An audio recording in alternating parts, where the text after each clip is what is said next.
इस दुनिया में कुछ पोर्टल्स यानी गेट्स खुलते हैं जिनके अंदर डंजन होते हैं। इन डंजन्स में कुछ जादुई मॉन्स्टर्स रहते हैं जिन्हें मारने वाले इंसानों को हंटर्स कहा जाता है। जिन्वू ई रैंक का हंटर था और इतना कमजोर था कि उसे दुनिया का सबसे कमजोर हंटर कहकर चिढ़ाया भी जाता था। वो ये काम पैसे कमाने के लिए कर रहा था ताकि अपनी मदर के हॉस्पिटल बिल्स और अपनी सिस्टर की स्कूल फीस भर सके। एक दिन एक डबल डंजन में ऑलमोस्ट मरने के बाद उसे एक सिस्टम मिलता है। ये सिस्टम किसी वीडियो गेम की तरह जिन्वू को मिशंस देता है जिन्हें पूरा करने पर जिन्वू अपनी पावर्स को लेवल अप कर सकता है। इस तरह जिन्वू काफी ज्यादा स्ट्रॉन्ग होता जाता है। उसे एक शैडो सोल्जर्स की आर्मी भी मिल जाती है जिन्हें वो जब चाहे बुला सकता है। ये मिशन पूरा करने से जिन्वू काफी थक गया था, लेकिन उसे अपनी सिस्टर जिना का कॉल आता है जो उसे याद दिलाती है कि आज उसे जिना के स्कूल में पेरेंट्स टीचर मीटिंग के लिए आना है। जिन्वू अब जल्दी से स्कूल पहुंच जाता है और उसे देख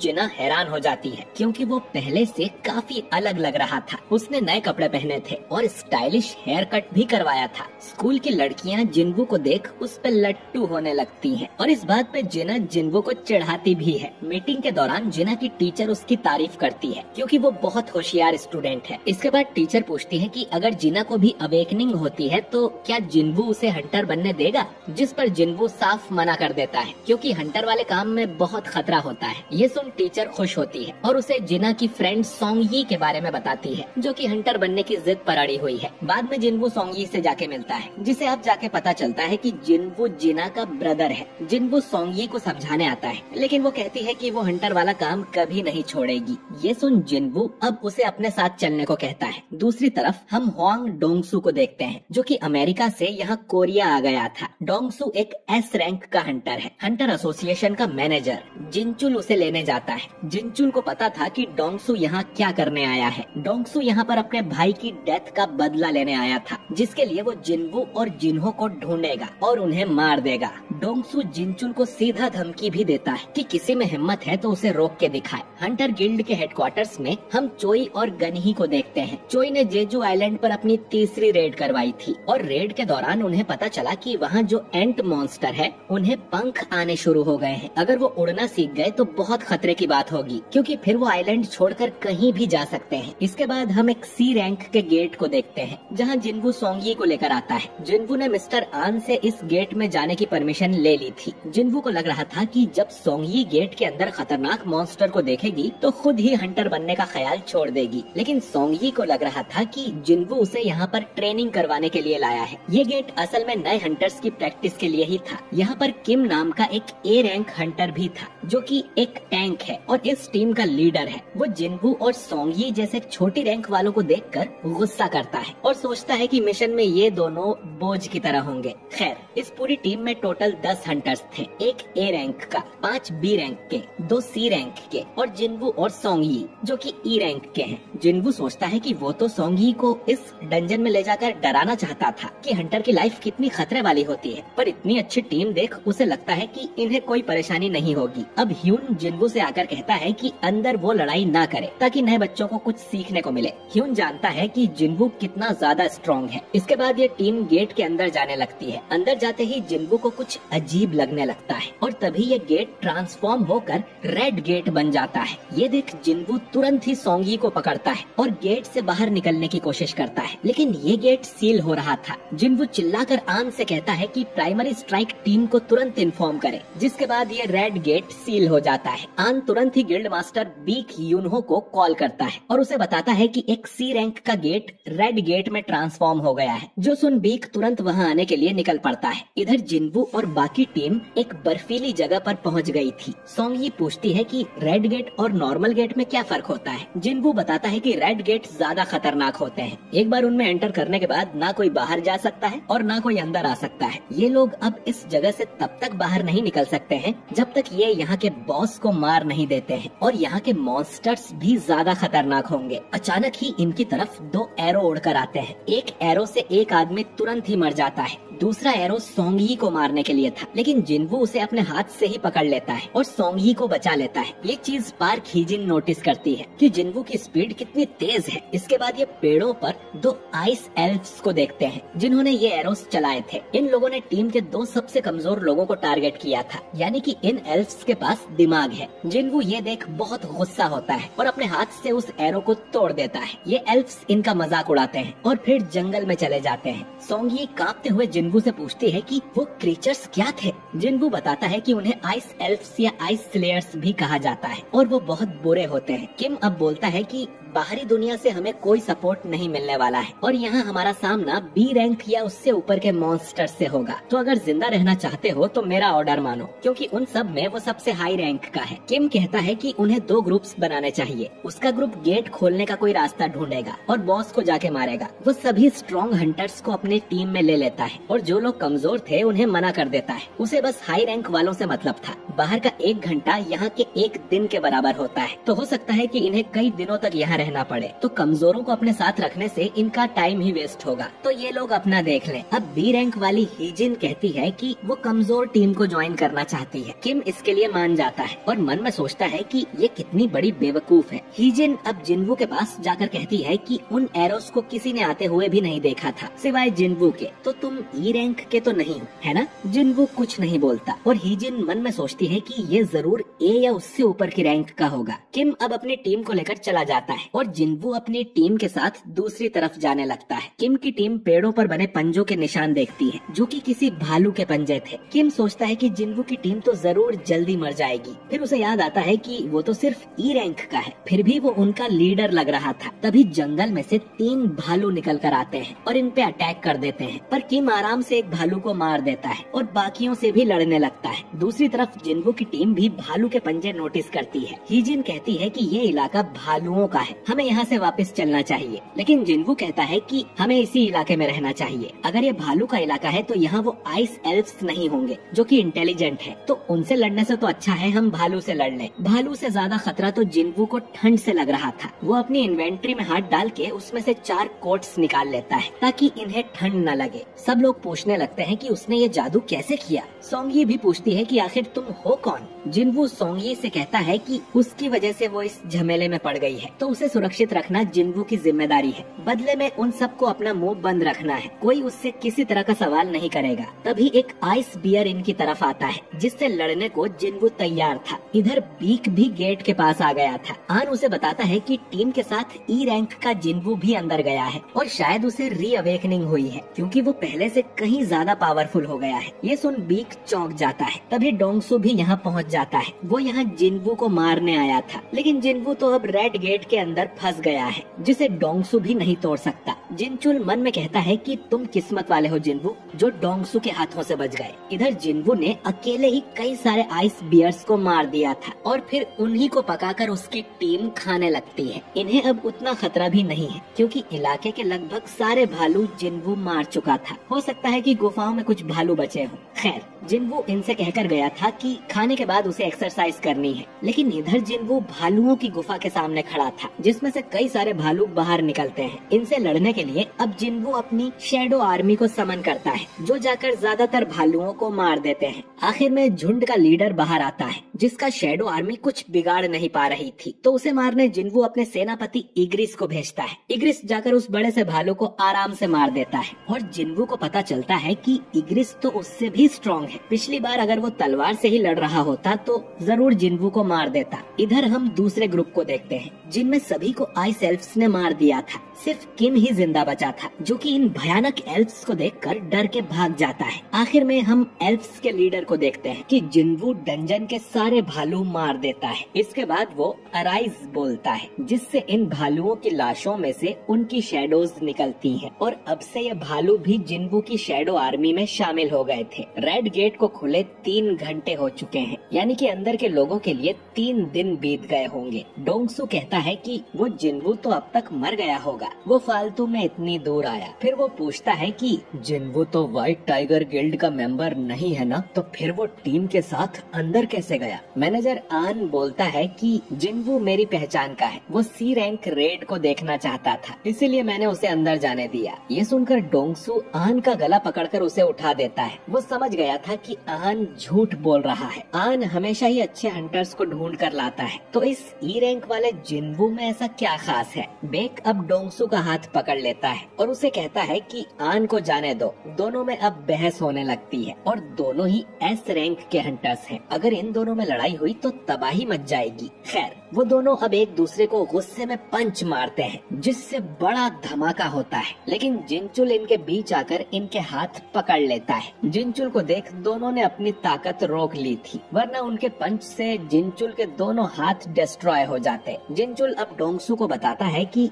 वो 2 महीने पहले जिनवू को चेक करने गया था। वो तब भी ई रैंक था और अब भी ई रैंक ही होगा, तो वो डोंगसू के भाई को कैसे मार सकता है। अब डोंगसू बोलता है कि मतलब असली कातिल वो यूजिन कंस्ट्रक्शन वाला जिन्हो होगा। जिनचुल पूछता है कि फिर तुम जिन्वू को मारने क्यों आए हो, जिस पर डोंगसू कहता है कि उसे तो बस एक बहाना चाहिए था किसी को मारने के लिए। तभी डोंगसू को एक मैसेज आता है, जिसे पढ़ने के बाद वो वापस अमेरिका जाने लगता है। मैनेजर आन मन में सोचता है कि इनमें से किसी को नहीं पता कि जिन्वू कितना पावरफुल है। वो जरूर इस गेट से जिंदा वापस आएगा। दूसरी तरफ हम किम को देखते हैं, जो कि उन आइस एल्फ्स से अपनी जान बचा के भाग रहा था। उसे बहुत ठंड भी लग रही थी। तभी वो अपने सामने उन भालुओं की लाश देखता है और सोचता है कि ये काम उस कमजोर टीम का तो हो ही नहीं सकता। जरूर आइस एल्फ्स ने इन्हें मारा होगा। ये सोचकर वो डर के मारे फिर से भागने लगता है। चलते हुए उसे जिन्वू की टीम दिखाई देती है। वो देखता है कि ये लोग तो मजे से पिकनिक मना रहे थे। वो सोचता है कि ये लोग अब तक जिंदा कैसे बच गए और इनके पास गर्म कपड़े, कंबल और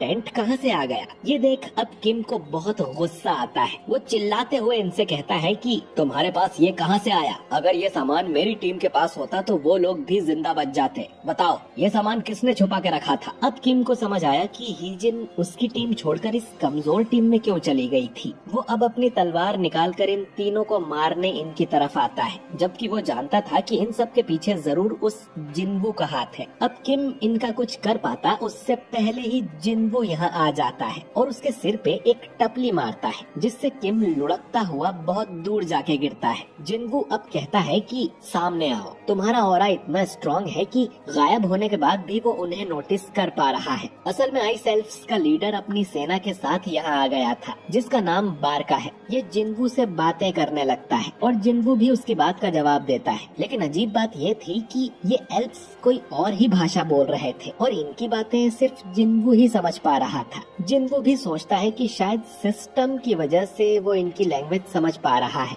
बारका अब कहता है कि मेरे दोस्त से मिलो, जिसने तुम लोगों पर तीर चलाए थे। इसने बताया कि इंसानों के बीच एक बहुत स्ट्रॉन्ग आदमी मौजूद है और वो जिन्वू से फाइट करना चाहता है। बारका की बात खत्म भी नहीं हुई थी कि उससे पहले ही जिन्वू उस एल्फ की गर्दन उड़ा देता है, जो देख बारका भी समझ जाता है कि जिन्वू में जरूर कोई बात है। जिन्वू बारका पर भी अटैक करता है, लेकिन वो उसके अटैक से बच जाता है। बारका अब रिवील करता है कि उन सभी मैजिक बीस्ट्स के अंदर एक आवाज होती है जो उन्हें इंसानों को मारने का बोलती है, लेकिन ये आवाज जिन्वू को मारने का नहीं बोल रही थी। तो उसे लग रहा था कि जिन्वू कोई इंसान नहीं है। जिन्वू अब सोचता है कि उसका सिस्टम भी तो उसे ऐसे ही ऑर्डर्स देता है। शायद जिन्वू सिस्टम का एक प्लेयर है, इसीलिए ये लोग उसे इंसान नहीं समझ रहे। बारका अब जिन्वू से कहता है कि हमें समझौता करना चाहिए। तुम्हारे पीछे छुपे इंसान हमें दे दो और हम तुम्हें जाने देंगे। जिन्वू पूछता है कि आखिर तुम लोग हो कौन और इंसानों को क्यों मारना चाहते हो। बारका बताने लगता है कि आखिर वो कौन है, लेकिन अचानक ही उसमें कुछ ग्लिच होता है और वो फिर से अपनी लाइन रिपीट करता है कि इंसानों को हमें सौंप दो। जिन्वू भी ये ग्लिच नोटिस कर लेता है और सोचता है कि आखिर वो क्या था। खैर, जिन्वू अब बारका के ऑफर को साफ मना कर देता है, जिस पर बारका कहता है कि मेरी सेना में ज्यादा लोग हैं। ये सुन जिन्वू भी अपनी शैडो आर्मी को समन करता है, जिसमें अब वो आइस बियर भी थे। बाकी लोग ये देख चौंक जाते हैं कि जिन्वू के पास ऐसी आर्मी है। इसके बाद जिन्वू और बारका की सेना में युद्ध होने लगता है। हीजिन बाकी लोगों को लेकर जंगल की तरफ जाने लगती है, क्योंकि इस लड़ाई में उनका कोई काम नहीं है। 3 एल्फ्स उन पर तीर मारने की कोशिश करते हैं, लेकिन जिन्वू उस तीर को हवा में ही पकड़कर उससे उन तीनों एल्फ्स को मार देता है। जिन्वू सोचता है कि उसकी सेना तो कुछ टाइम तक टिक जाएगी, लेकिन एल्फ्स का बॉस बारका बहुत स्ट्रॉन्ग है, जिन्वू से भी ज्यादा स्ट्रॉन्ग। इग्रिस के साथ मिलकर भी बारका को हराना आसान नहीं होगा, उसे एक और पावरफुल सोल्जर चाहिए। जिन्वू और बारका अब लड़ाई करते हैं, लेकिन जिन्वू उसका कुछ नहीं बिगाड़ पाता। तभी जिन्वू की शैडो आर्मी में जो 3 जादूगर थे वो बारका के ऊपर बड़ा सा धमाका कर देते हैं, पर उससे बारका को कुछ नहीं होता। इधर किम को भी होश आ जाता है और जिन्वू को सामने देख वो उसे मारने के लिए उसकी तरफ दौड़ने लगता है। जिन्वू अब इग्रिस को बुलाकर उससे किम को मरवा देता है और फिर अराइज कहकर किम की लाश में से उसकी शैडो बाहर निकाल लेता है, जो कि बहुत खतरनाक लग रहा था। और ये भी अब जिन्वू की सेना का सिपाही बन गया है। जिन्वू कहता है कि अब से तुम्हारा नाम आयरन होगा। बारका अब आयरन पर हमला करता है और देखता है कि आयरन दिमाग से पैदल है, लेकिन उसमें ताकत बहुत है। इधर सोंगी हीजिन से पूछती है कि क्या सारे डंजन्स में इसी तरह युद्ध होते हैं? हीजिन कहती है कि बिल्कुल नहीं, वो तो पहली बार ऐसी लड़ाई देख रही है। खैर, इधर जिन्वू, आयरन और इग्रिस तीनों मिलकर बारका से लड़ने लगते हैं। बारका तीनों को ही अच्छी फाइट दे रहा था। जिन्वू उसके अंदर एक चाकू घुसा देता है, लेकिन बारका को ज्यादा चोट नहीं आती और वो कहता है कि मुझे हल्के में समझना बंद करो। जिन्वू कहता है कि तुम सच में काफी स्ट्रॉन्ग हो, लेकिन तुम्हारी सेना कहाँ गई?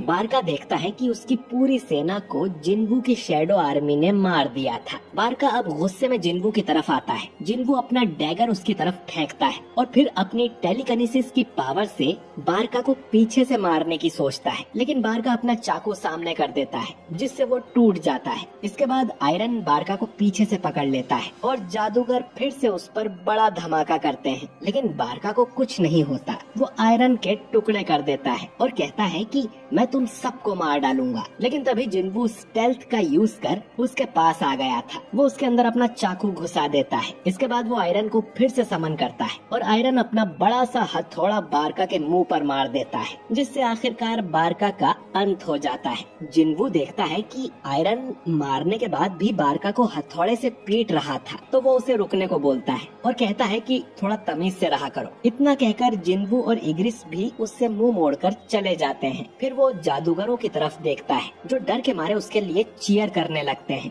जिन्वू के साथ ही चैन की सांस लेते हैं और क्योंकि जिन्वू ने डंजन के बॉस को मार दिया था, तो इनके लिए बाहर जाने का गेट भी खुल जाता है, जो देख सभी खुश हो जाते हैं। जिन्वू सोचता है कि जाने से पहले उसे बारका को भी अपनी शैडो आर्मी में शामिल कर लेना चाहिए। इधर आन कहता है कि अब तक तो गेट के अंदर 1 हफ्ता बीत गया होगा। वो प्रेसिडेंट बेक से घर जाके आराम करने को कहता है, लेकिन बेक कहता है कि उनकी गिल्ड के मेंबर्स अंदर फंसे हुए हैं, तो वो यहाँ से नहीं जाएगा। तभी ये रेड गेट बदल कर ब्लू हो जाता है और हंटर्स उसमें से बाहर आने लगते हैं और बेक ये देखकर हैरान हो जाता है। ए रैंक का किम जिंदा नहीं बचा, बल्कि जितने भी लो रैंक के हंटर्स थे वो ही जिंदा बच के आए हैं। जिन्वू को देख आन खुश हो जाता है। उसने तो बोला था कि जिन्वू को कुछ नहीं होगा। इसके बाद वो गेट बंद हो जाता है। जिन्वू अब सोंगी से कहता है कि चलो तुम्हें घर छोड़ देता हूँ। बेक जिन्वू को रोकते हुए कहता है कि मुझे तुमसे कुछ सवाल पूछने हैं, लेकिन जिन्वू कहता है कि उसका मूड नहीं है, वो थक गया है। ये सुन बेक गुस्सा हो जाता है कि ये लड़का उसका ऑर्डर कैसे नहीं मान रहा। वो उसके कंधे पर हाथ रखकर कहता है कि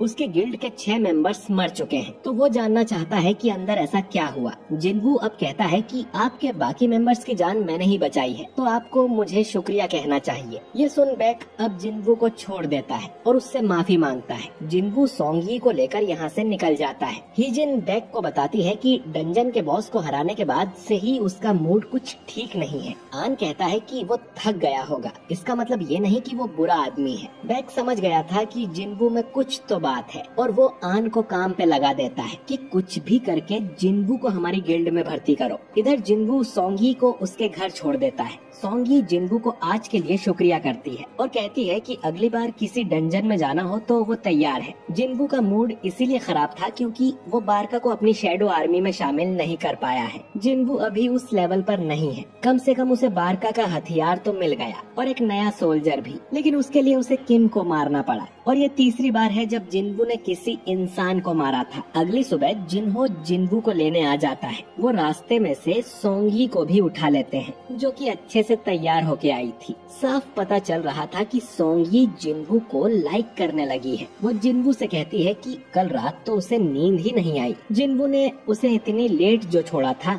उनके बीच ये बातें सुन जिन्हो सोचता है कि कहीं इनका कोई चक्कर तो नहीं चल रहा। वो जिन्वू को याद दिलाता है कि बॉस, आपको पता है ना कि सोंगी अंडर एज है, जिस पर जिन्वू कहता है कि हाँ तो। अब ये सुन जिन्हो चुपचाप गाड़ी चलाने लगता है। दोस्तों, जैसा हम जानते हैं कि जिन्हो खुद ही गिल्ड खोलना चाहता है, लेकिन उसके लिए पहले उसे 19 डंजन रेड कंप्लीट करनी होगी, जिसमें जिन्वू उसकी मदद कर रहा है। खैर, हम जिन्वू और जिन्हो को एक डंजन के अंदर देखते हैं, जहां जिन्वू अपनी शैडो आर्मी से ही इस डंजन के सारे मॉन्स्टर्स मरवा देता है। जिन्हो ने पहली बार ये शैडो आर्मी देखी थी और वो जिन्वू से पूछता है कि ये क्या है। जिन्वू कहता है कि बता पाना थोड़ा मुश्किल है, ऐसा समझ लो कि ये मेरी स्किल का एक हिस्सा है। इसके बाद जिन्वू शैडो आर्मी को माना स्टोन कलेक्ट करने के काम पर भी लगा देता है, जो देख जिन्हो निराश हो जाता है, क्योंकि एक यही काम तो उसके पास बचा था और अब वो भी उसे करने को नहीं मिल रहा। खैर, इनकी डील के मुताबिक इन्होंने पूरी 19 डंजन रेड कंप्लीट कर ली थी और सेलिब्रेट करने ये एक रेस्टोरेंट में जाते हैं। अब जिन्हो को बस रिटन एग्जाम में पास होना है और फिर उसे गिल्ड मास्टर का लाइसेंस मिल जाएगा। वो जिन्वू से पूछता है कि अब वो क्या करेगा। जिन्वू कहता है कि कुछ दिनों के लिए उसे बाहर जाना है। जिन्हो को अब थोड़ी चढ़ गई थी। वो बोलता है कि उसका एक बड़ा भाई है, लेकिन उनकी आपस में बिल्कुल नहीं बनती। वहीं दूसरी तरफ जिन्वू ने न सिर्फ उसकी जान बचाई बल्कि उसकी मदद भी की, तो वो सोचता है कि काश जिन्वू उसका बड़ा भाई होता। ये सुन अब जिन्वू बोलता है कि ठीक है, आज से तुम मेरे छोटे भाई हुए, जो सुन जिन्हो बहुत खुश होता है। दूसरी तरफ अमेरिका में हम एक डंजन को देखते हैं, जिसमें एक हंटर अपनी जान बचा के भाग रहा था, क्योंकि इस डंजन में उन्हें कोई मॉन्स्टर नहीं बल्कि एक हट्टा कट्टा इंसान मिला था। ये आदमी बोलता है कि डरो मत, मैं इंसान हूँ, मुझे घर जाना है। इसके बाद इस आदमी को जेल में बंद कर दिया जाता है, क्योंकि इन्हें शक था कि ये कोई मॉन्स्टर है जिसने इंसान का रूप लिया हुआ है। इस आदमी का कहना था कि ये 10 साल से एक डंजन में फंसा हुआ था और अब जाकर बाहर निकला है। इस आदमी का नाम है संगिल हुआन, लेकिन क्योंकि ये इंग्लिश नहीं बल्कि कोरियन बोलता था, इसलिए इससे पूछताछ करने के लिए डोंगसू को यहाँ बुलाया गया है। दूसरी तरफ जिन्वू जिना को बताता है कि वो कुछ दिनों के लिए बाहर जा रहा है। जिना को लगता है कि वो अपनी गर्लफ्रेंड से मिलने जा रहा होगा, लेकिन जिन्वू कहता है कि ऐसा नहीं है। असल में जिन्वू डीमन किंग के कैसल में जा रहा था, क्योंकि ये वाला मिशन पूरा करने पर उसे एलिक्सर ऑफ लाइफ मिलेगा, जो कि दुनिया की किसी भी बीमारी को ठीक कर सकता है। तो जिन्वू उसका इस्तेमाल करके अपनी मदर को ठीक कर लेगा। अब कैसल में एंटर करते ही सिस्टम जिन्वू को एक क्वेस्ट देता है, जो था कि उसे 10,000 डीमंस को मारना होगा और जिन्वू उनसे लड़ने के लिए तैयार था। इधर जिन्हो अपने फादर से रिक्वेस्ट करता है कि उनकी जो नई गिल्ड खुलने वाली है उसका हेड वो बड़े भाई की जगह जिन्हो को बना दे। उसके फादर इसके लिए मान जाते हैं, लेकिन उनकी एक शर्त थी, जिन्वू को हमारी गिल्ड में भर्ती कर लो। अगर ऐसा हुआ तो जिन्हो को कंपनी का हेड बना देंगे। इधर जिन्वू कुछ डीमंस को मार देता है और उसे ये भी पता चलता है कि यहाँ वो जो डीमंस मार रहा है इन्हें वो अपनी शैडो आर्मी में शामिल नहीं कर सकता। खैर, उसे बहुत दूर जाना था, तो वो अपनी शैडो आर्मी में उस आइस बियर लीडर को समन करता है, जो कि अपने रास्ते में आए डीमंस को कुचलते हुए आगे बढ़ रहा था। इसीलिए जिन्वू इस भालू का नाम टैंक रख देता है। इसके बाद हमें एस रैंक हंटर चाहीन के दर्शन होते हैं, जो चाहती थी कि उन्हें जेजू आइलैंड वाली बात पब्लिक कर देनी चाहिए, लेकिन चोई कहता है कि इससे बस पब्लिक में डर फैलेगा, तो अभी हमें अपनी गिल्ड को और मजबूत करने पर ध्यान देना चाहिए। इधर जिन्वू एक एक फ्लोर करके आगे बढ़ता ही जा रहा था। जैसे जैसे वो आगे बढ़ता उतने ही स्ट्रॉन्ग डीमंस उसके सामने आ रहे थे और उसका खुद का लेवल अप भी हो रहा था। जिन्वू के हिसाब से इस कैसल में पूरे 100 लेवल्स यानी फ्लोर्स होंगे और टॉप फ्लोर तक पहुंचने में उसे हफ्ते से भी ज्यादा टाइम लग सकता है। जिन्वू अपने साथ जो खाना लाया था वो खत्म हो रहा था और ज्यादा दिन वो यहाँ रुका तो जिना को चिंता होने लगेगी। 50वें फ्लोर पर जिन्वू के सामने एक डीमन बॉस आता है, जिसका नाम वल्कन है। जिन्वू अपनी शैडो आर्मी समन करता है, जो कि वल्कन की सेना से लड़ेंगे और वल्कन को खुद जिन्वू मारेगा। दोनों सेना में युद्ध होने लगता है। अब वल्कन देखने में तो बहुत बड़ा और मोटा था, लेकिन उसकी स्पीड बहुत ही ज्यादा तेज थी। पलक झपकते ही वो जिन्वू पर हमला कर रहा था। जिन्वू उससे लड़ने लगता है और इनके बीच कमाल की फाइट होती है। जिन्वू को उस पर अटैक करने का मौका ही नहीं मिल रहा था। जिन्वू अब एक बिल्डिंग पर चढ़कर वल्कन का ध्यान भटकाता है और फिर चाकू से उसे मार देता है। दूसरी तरफ डोंगसू इलहुआन से पूछताछ करने अमेरिका आ गया था। इलहुआन उससे पूछता है कि पिछले 10 सालों में इंसानों को गेट्स और मैजिक बीस्ट्स के बारे में कितना पता चला है, और ये सब तो कुछ भी नहीं है। असली तबाही तो अब आने वाली है और मेरा काम उसी तबाही को रोकने का है। डोंगसू को ये भी पता चलता है कि इस आदमी की एक वाइफ और 2 बच्चे भी हैं और इसके बेटे का नाम था सांग जिन वू। जी हाँ दोस्तों, ये आदमी कोई और नहीं बल्कि जिनवू का फादर है जो 10 साल पहले लापता हो गया था। डोंगसू अब ये जानकर इलहुआन से कहता है कि तुम्हारा बेटा तो मर चुका है। जो सुन इलहुआन गुस्सा हो जाता है और फिर इस बिल्डिंग में एक बड़ा सा धमाका होता है जिससे पूरी बिल्डिंग ही गिर जाती है और हम देखते हैं कि इलहुआन ने डोंगसू की बुरी तरह से धुलाई कर दी थी। डोंगसू एस रैंक का हंटर होके भी इतनी बुरी तरह से पिट गया था, तो सोचो कि इलहुआन कितना ज्यादा स्ट्रॉन्ग होगा। इधर जिनवू 75वें फ्लोर तक आ गया था, लेकिन उसका खाना खत्म हो गया था तो उसे वापस घर जाना होगा। अब सिर्फ 25 फ्लोर ही बचे थे। इतने डीमंस को हराने की वजह से जिनवू का काफी लेवल अप हो गया था और उसे कई सारे मैजिक आइटम भी मिलते हैं और एक रैंडम लूट बॉक्स में से एक और डंजन की मिलती है। एलिक्सर ऑफ लाइफ बनाने के लिए 3 में से 2 इंग्रेडिएंट्स तो उसे मिल गए हैं और जब वो अगली बार आएगा तो उस तीसरे इंग्रेडिएंट को भी हासिल कर लेगा जो कि 100वें फ्लोर पर है। इसके बाद जिनवू डीमन डंजन से बाहर आ जाता है। अगली बार उसका सामना डीमन मोनार्क से होने वाला है, तो उससे लड़ने के लिए जिनवू को पूरी तरह से तैयार रहना पड़ेगा और लेवल अप करने के लिए उसे और भी स्ट्रॉन्ग मॉन्स्टर्स को हराना होगा। लेकिन क्योंकि आधार कार्ड में वो सिर्फ ई रैंक का हंटर है तो वो हाई रैंक वाले डंजन्स में नहीं जा सकता। जिनवू सोचता है कि वो अपनी पावर को अब और नहीं छुपा सकता और उसे जाकर अपनी रैंक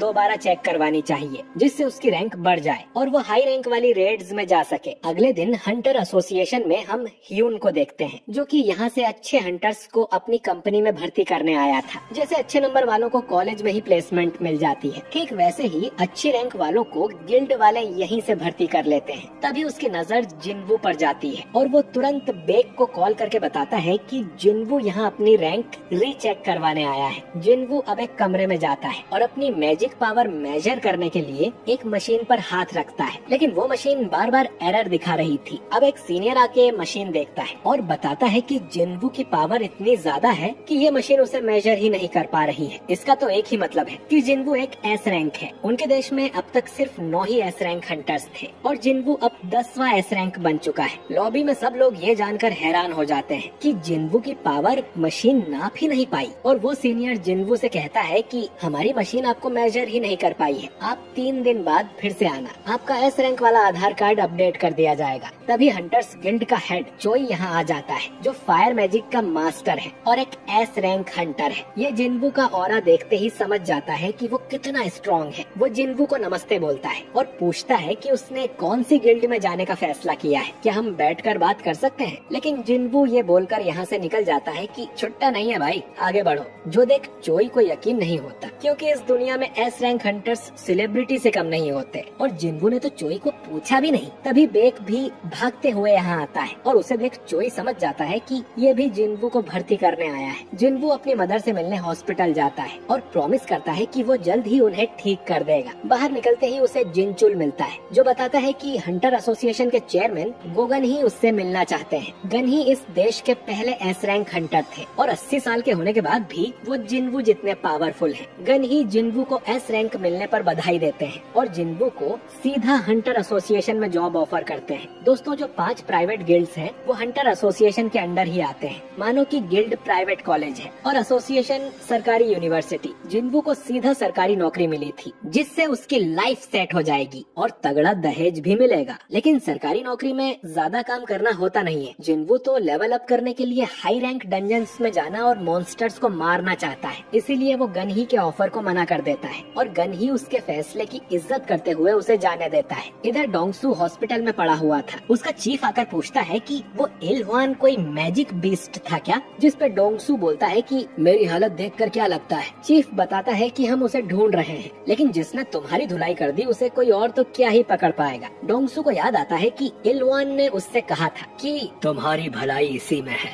कि मेरे परिवार से दूर रहो। नहीं तो मौत भी तुम्हें मुझसे नहीं बचा पाएगी। डोंगसू को खुद पर शर्म आ रही थी, लेकिन वो जानता है कि एक आर्टिफैक्ट की मदद से वो उस इल वॉन को धूल चटा देगा। आर्टिफैक्ट्स हाई लेवल गियर होते हैं जो कि हंटर्स ऑनलाइन खरीद कर अपनी पावर बढ़ा सकते हैं, लेकिन वो बहुत महंगे होते हैं। जिन्वू भी डीमन कैसल में दोबारा जाने से पहले एक बढ़िया सा गियर खरीदना चाहता था। तभी वो एक एड देखता है कि ए रैंक के डंजन में खुदाई करने वालों की आवश्यकता है। इधर गनही को भी पता चलता है कि जिन्वू सरकारी जॉब छोड़ के खुदाई करने गया है। जो सुन वो हैरान हो जाता है। अगले दिन जिन्वू खुदाई करने पहुंच जाता है। हाई लेवल रेड्स में 3 तरह की टीम्स होती हैं। पहली स्ट्राइक टीम जो अंदर जाके मॉन्स्टर्स को मारती है, फिर माइनिंग टीम जो माना स्टोन्स को तोड़कर इकट्ठा करते हैं, और कलेक्शन टीम जो कि मॉन्स्टर्स की लाशें बाहर लाते हैं। इस समय चोई अपनी टीम के साथ अंदर था और वो अपनी फायर पावर से मॉन्स्टर को जला देता है और गेट से बाहर आ जाता है। जिन्वू देखता है कि इन लोगों के तो कपड़े भी गंदे नहीं हुए थे, जबकि उस बेचारा की तो ई रैंक डंजन में ही पुंगी बच जाया करती थी। चोई के बाद चाहिन भी गेट से बाहर निकलती है, जो कि देश की 9वीं एस रैंक हंटर है, और उसका ऑरा देख जिन्वू की आंखें बड़ी हो रही थी। तभी चाहिन को भी जिन्वू का ऑरा महसूस होता है, लेकिन वो कहीं छुप जाता है। इसके बाद जिन्वू अपने मजदूर भाइयों के साथ अंदर खुदाई करने चला जाता है। डंजन का बॉस अब भी जिंदा था,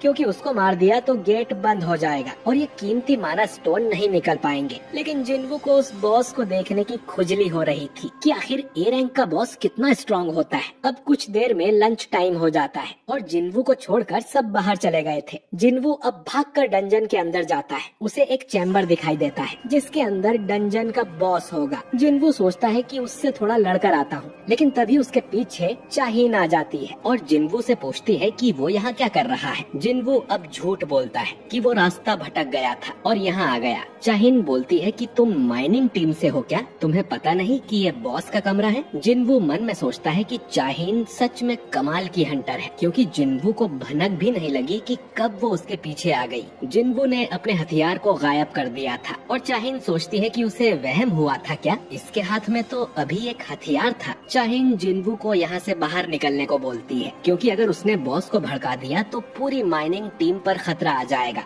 जिन्वू यहाँ से जाने लगता है। अब जैसे ही वो चाहिन के पास से गुजरता है तो चाहिन को कुछ महसूस होता है और वो जिन्वू को रोक कर उसका शरीर सूंघने लगती है और बोलती है कि तुम में से तो बदबू नहीं आ रही, तुम सच में हंटर ही हो ना? इसके बाद वो आईडी कार्ड पर जिन्वू का नाम और रैंक देखती है और कहती है कि तुम जा सकते हो। दोस्तों, असल में चाहिन की नोज बहुत सेंसिटिव है और उसे हंटर्स और मॉन्स्टर्स में से बहुत ज्यादा बदबू आती है, इसीलिए वो हमेशा अपनी नाक पर रुमाल रखती है। लेकिन जिन्वू पहला ऐसा हंटर था जिसमें से उसे बदबू नहीं आ रही थी, बल्कि खुशबू आ रही थी। जिन्वू अब माइनिंग टीम के पास चला जाता है, जो कहते हैं कि तुमने चाहिन से बात की, तुम तो बड़ा किस्मत वाले हो। वो लंच टाइम में डंजन में आती रहती है बॉस पर नजर रखने के लिए कि कहीं वो बाहर निकल के सभी मजदूरों को मार ना दे, और उसे हंटर्स में से बहुत बदबू आती है, इसीलिए वो अपने साथ रुमाल रखती है। जिन्वू अब सोचने लगता है कि उसकी स्मेल बाकी हंटर्स जैसी क्यों नहीं है। बारका ने भी कहा था कि वो बाकी इंसानों से अलग है, शायद वो सिस्टम का प्लेयर है इसीलिए। शाम को जिन्वू को उसकी दिहाड़ी मिल जाती है। टीम लीडर जिन्वू की तारीफ भी करता है, क्योंकि उसकी वजह से इनका काम जल्दी खत्म हो गया था। वो इतने सालों से ये काम कर रहा है, लेकिन जिन्वू जितना मेहनती लड़का उसने नहीं देखा। वो जिन्वू को अपनी माइनिंग टीम में जॉब देने को बोलता है। जिन्वू इसके लिए मना करता है, क्योंकि वो तो बस ये देखने आया था कि ए रैंक डंजन की रेड कैसी होती है, और 2 दिन बाद उसकी रैंक भी अपडेट होने वाली है। लेकिन लीडर से उसे पता चलता है कि हंटर गिल्ड कल भी एक ए रैंक डंजन में घुसने वाली है, लेकिन कल की स्ट्राइक टीम दूसरी रहेगी। अब ये सुन जिन्वू कल भी आने के लिए मान जाता है, जो सुन लीडर खुश हो जाता है और बोलता है कि कल वो बॉस से कहकर जिन्वू को डबल पगार दिलवाएगा, क्योंकि जिन्वू अकेला 5 लोगों के बराबर काम कर रहा था। रात को चाहिन किसी को कॉल करके उससे जिन्वू के बारे में इंफॉर्मेशन मांगती है, जिस पर वो आदमी कहता है कि मिस्टर चोई ने भी कल यही पूछा था, लेकिन जिन्वू के बारे में सारी इंफॉर्मेशन एसोसिएशन ने सील कर दी है। इतने लो रैंक वाले हंटर के लिए कभी ऐसा नहीं हुआ था। जिन्वू में जरूर कुछ खास है। चाहिन अब सोचती है कि वो इतने सारे हंटर्स से मिली है, लेकिन ये पहली बार है जब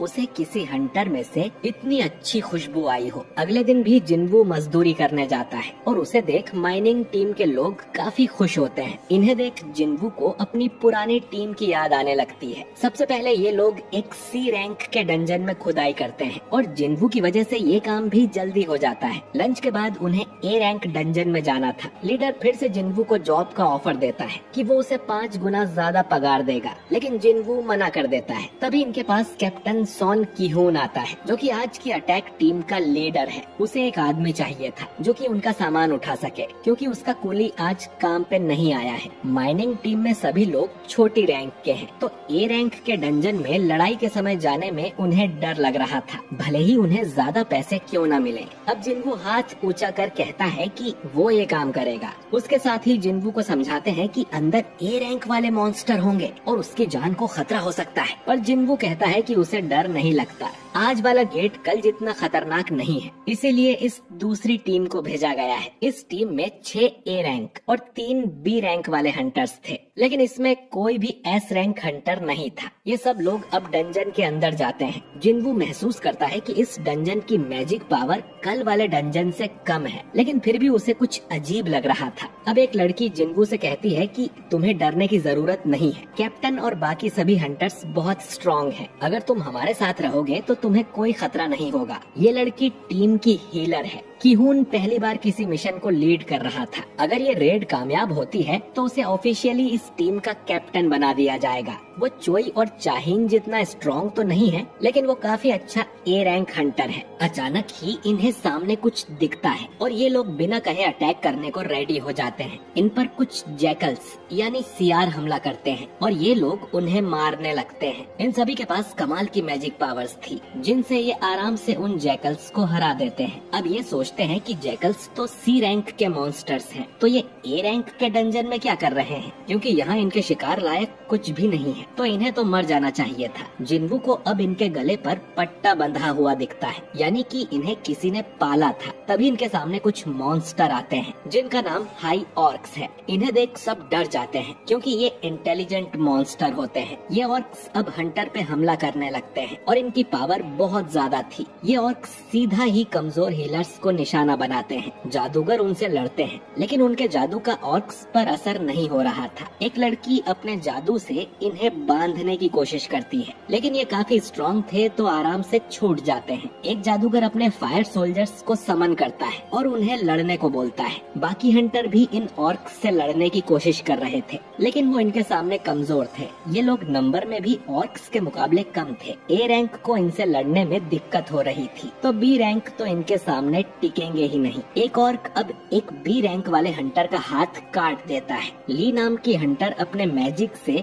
उस ऑर्क को पकड़ लेती है और हीलर उस हंटर के हाथ को वापस से ठीक कर देती है, लेकिन तभी उसके पीछे एक बड़ा सा ऑर्क आता है और हीलर समझ जाती है कि उसकी मौत पक्की है। लेकिन तभी अचानक उस ऑर्क का गला दबने लगता है और उसकी मौत हो जाती है। हीलर को समझ ही नहीं आता कि ये कैसे हुआ। ये काम असल में जिन्वू ने किया था, जो कि अपनी स्टेल्थ वाली स्किल से गायब हो गया था। इसके बाद वो सभी मॉन्स्टर्स के हाथ पैर पर चाकू से कट मार के उन्हें कमजोर करने लगता है, ताकि हंटर्स उन्हें आराम से हरा पाए। जिन्वू इन लोगों को अपनी पावर दिखाना नहीं चाहता था, लेकिन वो अपने सामने किसी को मरने भी नहीं दे सकता। वो बिना दिखे ही सभी ऑर्क्स को कमजोर कर देता है और हंटर्स उन्हें मार देते हैं। सभी सोचने लगते हैं कि अचानक ही ये ऑर्क्स कमजोर कैसे हो गए थे। उनमें से तो किसी ने ये काम नहीं किया था, पर ये लोग जिंदा बच गए, यही बड़ी बात है। अब इनमें ली नाम की जो लड़की है वो मैजिक कास्टर है, तो जिन्वू ने गायब होके जो कुछ किया वो सब उसने देख लिया था। अब जिन्वू किसी कारण से ही ये बात छुपा रहा होगा। ये सोचकर ली भी किसी को इस बारे में नहीं बताती। हंटर्स अब कैप्टन से पूछने लगते हैं कि उन्हें डंजन में आगे बढ़ना है या यहीं से वापस घर चले, क्योंकि ये काम उनके बस का तो नहीं है। की-हून अब फैसला लेता है कि उन्हें यहीं से वापस लौट जाना चाहिए, लेकिन वापस जाते समय ये देखते हैं कि गेट पर किसी ने बैरियर लगा दिया था,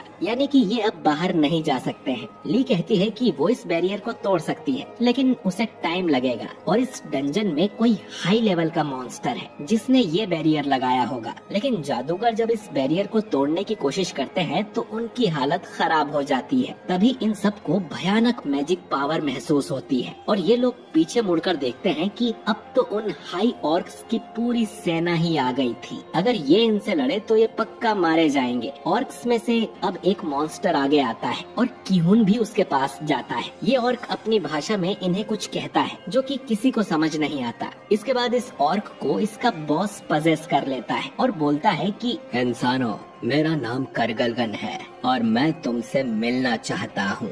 ये बैरियर इसी ने लगाया था क्योंकि ये इस ट्राइब का महान जादूगर है और इस डंजन में उससे ज्यादा स्ट्रॉन्ग और कोई नहीं है। तो इनके पास दो रास्ते हैं, या तो अभी करगलगन की सेना के हाथों मारे जाएं या तो उससे मिलने उसके महल में जाएं। किहुन कहता है कि वो उससे मिलना चाहते हैं। किहुन अब जिन्वू से कहता है कि हम जैसे ही बॉस को देखेंगे उस पर अटैक कर देंगे। उसका ध्यान भटकाने से ये बैरियर हट जाना चाहिए, तब तुम यहाँ से बाहर चले जाना और एस रैंक वाली टीम को जाके सब बता देना। जिन्वू कहता है कि इसमें तो तुम सब मारे जाओगे, जिस पर किहुन बोलता है कि उनका मिशन यहाँ के बॉस को मार के गेट बंद करने का है, यहाँ से जिंदा जाने का नहीं। हीलर अब जिन्वू को अपनी एक डायरी देती है और कहती है कि ये मेरी फैमिली तक पहुँचा देना, हमें अपना मिशन पूरा करना ही होगा, लेकिन तुम यहाँ से जिंदा जा सकते हो। जिन्वू सोचता है कि ऐसी ही सिचुएशन डबल डंजन में हुई थी, लेकिन वहाँ उसके साथ ही जिन्वू को बलि का बकरा बना के भाग गए थे। पर यहाँ सब उल्टा है, ये लोग खुद मरने जा रहे हैं ताकि जिन्वू यहाँ से भाग सके।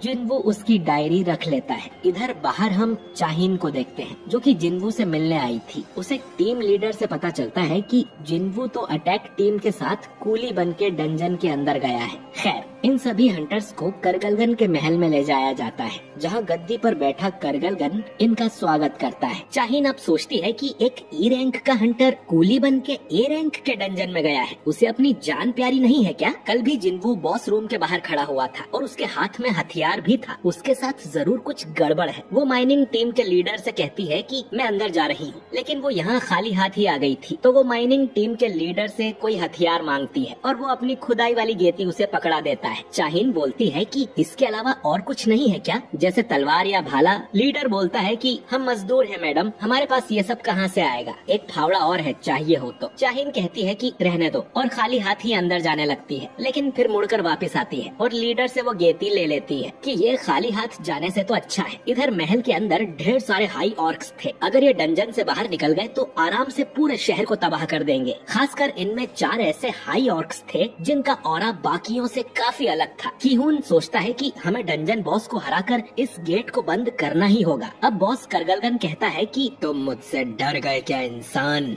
ऐसा कहकर वो अपना मास्क हटाता है और फिर हंटर्स को उसमें से खतरनाक मैजिक पावर महसूस होती है। उसके मुकाबले तो ये हंटर्स 3rd क्लास जादूगर भी नहीं थे। किहुन पूछता है कि तुम हमें यहाँ पर क्यों लेकर आए हो, जिस पर करगलगन कहता है कि तुम सब बस एंटरटेनमेंट हो, मैं तुम सभी को एक एक करके तड़पा तड़पा के मारूंगा और खाऊंगा, जिससे मेरी सेना का भी टाइम पास होगा। किहुन सोचता है कि हम इनके लिए बस टाइम पास हैं। तभी बॉस की नजर जिन्वू पर जाती है और वो सोचता है कि इन इंसानों के बीच में ये कौन आ गया है। किहुन अब अपनी टीम से चिल्लाकर कहता है कि हमला करो, लेकिन उसकी टीम के लोग इतने डर गए थे कि कोई भी आगे नहीं आता। किहुन अकेला ही बॉस की तरफ भागता है, लेकिन बॉस के सामने एक शील्ड थी जिस पर किहुन खरोच भी नहीं मार पाता। इसके बाद बॉस ग्रेविटेशनल मैजिक का यूज करता है और किहुन को ऊपर उठाकर जमीन में घुसेड़ देता है और किसी रबर की बॉल की तरह उसे बार बार ऊपर नीचे पटकने लगता है। अब अचानक ही जिन्वू किहुन को कैच करता है और कहता है कि ये डंजन खाली करना आप हंटर्स का काम है, मैं इसमें दखल नहीं दे सकता, लेकिन अब पूरी टीम ही खतरे में है, तो क्या मैं इन सभी मॉन्स्टर्स को मार सकता हूँ? इतना कह के वो एक ऑर्क को अपने मैजिक से हवा में उड़ा देता है। किहुन बोलता है कि प्लीज इन्हें मार दो, क्योंकि हमसे तो कुछ होगा नहीं। बॉस कहता है कि ज्यादा उड़ो मत, तुम इतने भी स्ट्रॉन्ग नहीं हो। जिन्वू बोलता है कि सही कहा, तुमसे ज्यादा स्ट्रॉन्ग बॉस का सामना अब तक मैंने नहीं किया है, हम दोनों में फर्क सिर्फ इतना है कि मैं तुम्हें हरा दूंगा। इतना कहकर जिन्वू अपनी शैडो आर्मी को समन कर लेता है, जो देख सब हैरान थे। इधर डंजन के बाहर जिनचुल भी आ जाता है। वो देखने आया था कि जिन्वू यहाँ पर मजदूरी क्यों कर रहा है, वो भी 2 दिनों तक। वो लीडर से पूछता है कि हंटर जिन्वू कहाँ पर है। अब ये सुन एक मजदूर कहता है कि मैं जानता था उस लड़के में कुछ गड़बड़ है, उसने मुझे इतने डरावने तरीके से देखा था जैसे कि मुझे खा जाएगा। लीडर लीडर बताता है कि जिन्वू तो गेट के अंदर गया है कूली बन के। जिनचुल मन में सोचता है कि एस रैंक बनने के बाद से ही उस पे नजर रखी जा रही है। लीडर पूछता है कि जिन्वू आखिर कौन है, तो जिनचुल कहता है कि कल न्यूज देख लेना, पता चल जाएगा। लीडर बताता है कि चाहीन भी जिन्वू को पूछते हुए आई थी और गेट के अंदर गई थी। तभी गेट में से इन्हें काफी अजीब ऑरा महसूस होता है और जिनचुल अपनी टीम से कहता है कि इस गेट का मैजिक पावर फिर से चेक करो। अंदर चाहीन को उन सब हाई ऑर्क्स की लाशें मिलती हैं जिन्हें किहून की टीम ने मारा था। चाहीन समझ गई थी कि टीम की जान खतरे में है और वो डंजन बॉस की तरफ जाने लगती है। इधर बॉस कहता है कि मेरी इतनी बड़ी सेना के सामने तुम्हारी ये छोटी सी आर्मी क्या कर लेगी। जिन्वू अब अपनी आर्मी के आसपास एक मोनार्क डोमेन बना लेता है। ये एक नई स्किल है जो उसने डीमन कैसल में लेवल 70 पास करने पर सीखी थी। इस डोमेन के अंदर उसकी शैडो आर्मी को पावर बफ मिलता है। उसके शैडो सोल्जर्स भी डीमन कैसल की लड़ाई में स्ट्रॉन्ग हो गए हैं। बाकी हंटर्स सोच रहे थे कि यहाँ चल क्या रहा है। एक अच्छा जादूगर भी बस 2 सोल्जर्स को समन कर सकता है, इतनी ज्यादा पावर एक इंसान में कैसे हो सकती है। अब बॉस की सेना शैडो आर्मी पर अटैक कर, लेकिन जिन्वू की आर्मी ज्यादा स्ट्रॉन्ग थी। आयरन और इग्रिस तो अकेले ही 10-10 मॉन्स्टर्स को मार रहे थे और जिन्वू खुद भी इन्हें गाजर मूली की तरह काट देता है। हंटर टीम सोचती है कि ये तो चाहीन जितना स्ट्रॉन्ग है, ये कूली का काम क्यों कर रहा था। बॉस अब फायर ड्रैगन वाला मैजिक कर जिन्वू के कुछ सोल्जर्स जला देता है और कहता है कि तुम्हारे सोल्जर्स बस कठपुतली हैं। जिन्वू कहता है कि वो अपनी शैडो आर्मी को जितनी बार चाहे उतनी बार फिर से जिंदा कर सकता है। बॉस अब एक बड़ी सी शील्ड जिन्वू को दे मारता है, लेकिन वो उससे बच जाता है। फिर बॉस ग्रेविटेशनल मैजिक का यूज कर इन पे पत्थर की बारिश कर देता है और कहता है कि फिर मैं तुम्हारी शैडो आर्मी को तब तक मारता रहूंगा जब तक तुम्हारी मैजिक पावर खत्म न हो जाए। वो फिर से फायर वाला मैजिक करता है और शैडो आर्मी को जला देता है। किहुन की टीम तो बस इधर उधर भागती फिर रही थी। जिन्वू समझ गया था कि अपनी मैजिक पावर का यूज कर बॉस जिन्वू को उससे दूर रखने की कोशिश कर रहा है। इधर जिनचुल को पता चलता है कि इस डंजन की मैजिक पावर एस रैंक के बहुत ही करीब है। जिनचुल कहता है कि मास्टर ऑफ हंटर्स को कांटेक्ट करो, हमें अटैक टीम की हेल्प करने अंदर जाना होगा। इधर नंबर में बॉस की सेना ज्यादा थी और शैडो आर्मी पर भारी पड़ रही थी। जिन्वू की मैजिक पावर जल्द ही खाली हो जाएगी और वो अकेला ही बचेगा। जिन्वू अब अपनी इन्वेंट्री में से एक माना बॉटल निकाल के अपनी मैजिक पावर बढ़ा लेता है और फिर अराइज कहकर मरे हुए मॉन्स्टर्स को भी अपनी शैडो आर्मी में भर्ती कर लेता है। जिन्वू कहता है कि वो जल्द ही डंजन बॉस को भी अपनी शैडो आर्मी में शामिल कर लेगा और उसे अपना कटप्पा बना लेगा। ये सुनकर बॉस की भी थोड़ी फट जाती है और वो सोचता है कि कहीं ये वो तो नहीं बाहुबली, लेकिन इसमें भी कुछ ग्लिच होता है और हमें पूरी बात सुनने को नहीं मिलती। बॉस आगे कहता है कि अगर ये सच में वो है तो मैं यहाँ क्या कर रहा हूँ। जब से मैंने आंखें खोली है मुझे सिर्फ एक ही कमांड सुनाई देती है, इंसानों को मारो, और वो इसी का पालन करेगा। बॉस अब अपने 4 सेनापति को भी हमला करने का ऑर्डर देता है। इधर चोई को पता चलता है कि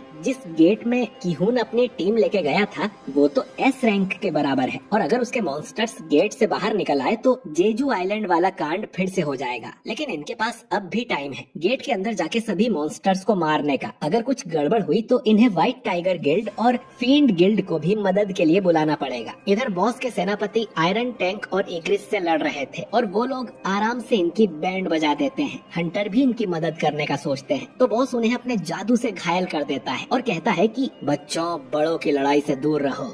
बॉस अब खुद लड़ने नीचे आता है और जिन्वू पर अपने जहर वाले जादू से अटैक करता है, लेकिन जहर और कर्स वाले जादू का जिन्वू पर कोई असर ही नहीं होता। वो अब अपने 2 जादूगरों को बुलाकर एक बड़ा सा आग का गोला बॉस की तरफ फेंकता है जो कि उसकी शील्ड को तोड़ता हुआ सीधा उसके मुंह पे जाके लगता है। चाहीन आके देखती है कि यहाँ ये चल क्या रहा है। हंटर्स की टीम तो किहुन को हील करने में लगी हुई थी। बॉस अब अपने जादू से बहुत बड़ा हो जाता है और जिन्वू को कुचलने की कोशिश करता है, लेकिन जिन्वू तुरंत ही वहाँ से हट जाता है और बोलता है कि मुझे जायंट्स पसंद नहीं है। बॉस अपने आग वाले जादू से अटैक करता है जिसमें शैडो आर्मी के साथ अपनी सेना भी जला देता है, लेकिन जिन्वू को तो खरोच भी नहीं आती और वो अपना डैगर बॉस की आंख में घुसा देता है। बॉस एक जादूगर है तो अपनी सेना के बिना वो कमजोर है और एक लड़ाई वाला हंटर आराम से जादूगर को हरा सकता है। बॉस फिर से जिन्वू पर आग से हमला करता है पर जिन्वू बच जाता है। उसके डैगर वाले हमले से बॉस को ज्यादा चोट नहीं आई थी तो वो एक बड़ी किसी चेन से बॉस को बांध देता है और नीचे गिरा देता है। अब तक जिनचुल भी यहाँ आ चुका था। वो चाहिन से कहता है कि वो यहाँ अटैक टीम की मदद करने आया था, पर अब जिनवू को देख लगता है कि उन्हें आने की जरूरत ही नहीं थी। चाहिन समझ जाती है कि जिनवू जरूर कोई टॉप टियर फाइटर है जिसे जिनचुल भी जानता है। वो पूछती है कि आखिर ये हैंडसम नौजवान बाहुबली है कौन?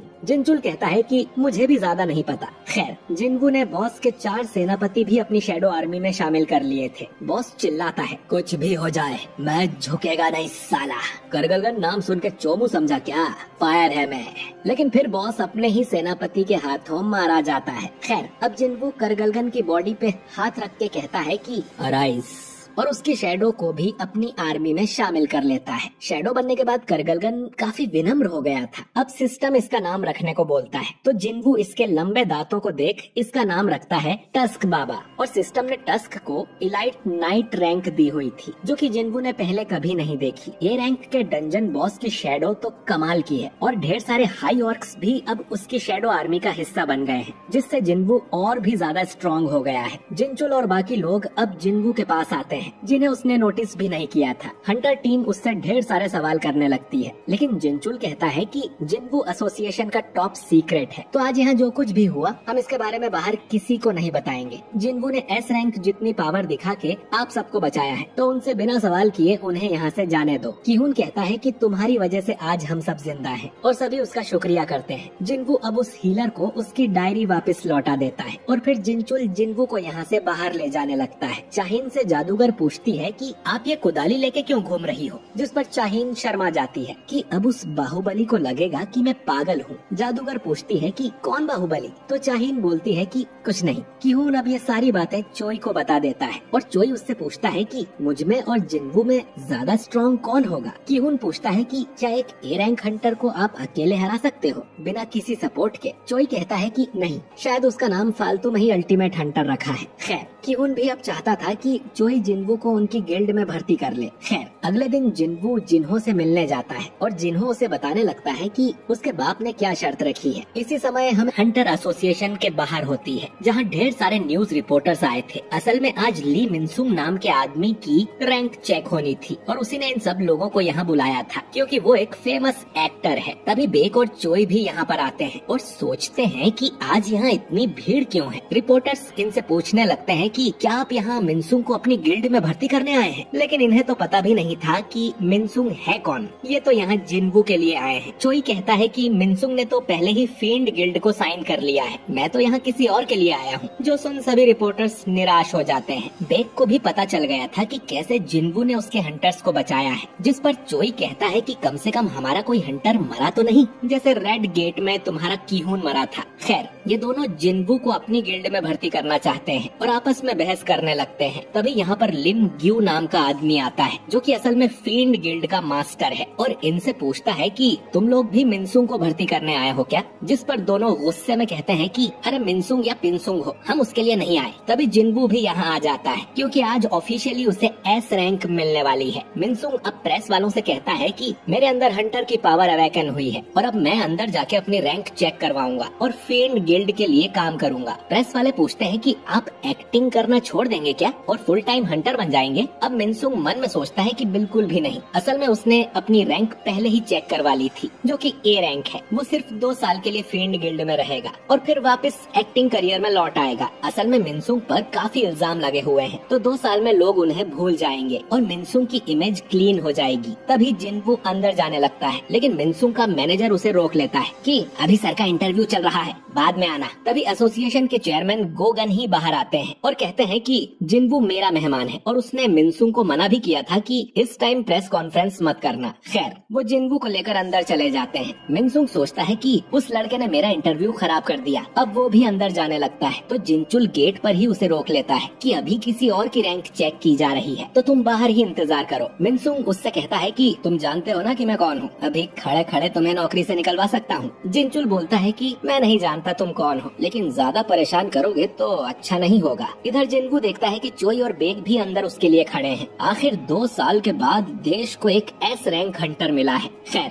अब जिन्वू से पूछा जाता है कि वो किस तरह की पावर्स यूज कर सकता है। अब जिन्वू तुरंत ही एक शैडो सोल्जर को समन करता है। गन ही बोलते हैं कि मैंने तुम्हारी रिपोर्ट पढ़ी है, तुम इससे भी ज्यादा कर सकते हो ना। जिन्वू मन में सोचता है कि लोगों ने उसकी पावर देख ली है, तो अब छुपाने से कुछ नहीं होगा। जिन्वू अब ढेर सारे शैडो सोल्जर्स को समन करता है और कहता है कि मैं ऐसे 100 और सोल्जर्स बुला सकता हूँ। बेक और चोई महसूस कर लेते हैं कि जिन्वू की मैजिक पावर तो बहुत ज्यादा है और वो बेक से भी ज्यादा स्ट्रॉन्ग है। उन्हें कमरे के बाहर ही जिन्वू का ऑरा महसूस हो रहा था। रीएवोल्यूशन प्रोसेस कंप्लीट होने के बाद जिन्वू को उसका एस रैंक वाला हंटर लाइसेंस मिल जाता है। जिन्वू सोचता है कि अब वो जल्दी से डीमन कैसल वाले मिशन को पूरा कर लेगा। चेयरमैन जिन्वू को एस रैंक मिलने पर बधाई देते हैं और जिन्वू यहाँ से जाने लगता है। बाहर उसे चोई और बेक भी मिलते हैं जो कि उससे बात करना चाह रहे थे, लेकिन जिन्वू फिर से इन्हें इग्नोर करके आगे निकल जाता है और कहता है कि पहले मुझे कोई और जरूरी काम निपटाना है। अब जैसे ही जिन्वू गेट खोलता है तो प्रेस वाले धड़ाधड़ उसकी फोटो खींचने लगते हैं। इधर सोंगयी जिन्हा को बताती है कि तुम्हारा भाई तो न्यूज में आ रहा है कि वो देश का 10वां एस रैंक हंटर है। उसके मजदूर भाइयों को भी पता चलता है कि वो एस रैंक का हंटर है। जुनही भी न्यूज देखकर खुश होती है और जिन्वू के पुराने साथी और चाहीन को भी ये खबर मिल जाती है। ये एक बहुत बड़ी बात थी क्योंकि पिछले 2 साल से कोई भी नया एस रैंक हंटर नहीं बना था। सब लोग मिनसुंग को छोड़कर जिन्वू का इंटरव्यू लेने लगते हैं। इधर जिन्हो अपने फादर को बताता है कि जिन्वू ने उनकी गिल्ड ज्वाइन करने से मना कर दिया है। जिन्वू ने कहा था कि एक मिशन है जो उसे अकेले ही पूरा करना है, जिसके लिए वो लड़ता रहेगा और स्ट्रॉन्ग होता जाएगा। तो अभी वो कोई गिल्ड ज्वाइन नहीं करना चाहता, बल्कि वो चाहता था कि जिन्हो उसकी टीम ज्वाइन कर ले। इस बात पर जिन्हो को अपने फादर से डांट पड़ती है कि पहले तो तुम इस गिल्ड के मास्टर बनना चाहते थे और अब उस जिन्वू के लिए सब कुछ छोड़कर जाना चाहते हो। जिन्हो कहता है कि जो भी हो वो जिन्वू के साथ रहेगा। इधर प्रेस वाले जिन्वू से बात करना चाहते थे। बेक कहता है कि इनसे बात करोगे तो थक जाओगे, हम तुम्हें घर छोड़ देते हैं। जिन्वू कहता है कि उसकी जरूरत नहीं है और अचानक ही सबके सामने से गायब होकर यहाँ से चला जाता है। चोई बोलता है कि ये सिर्फ पावरफुल नहीं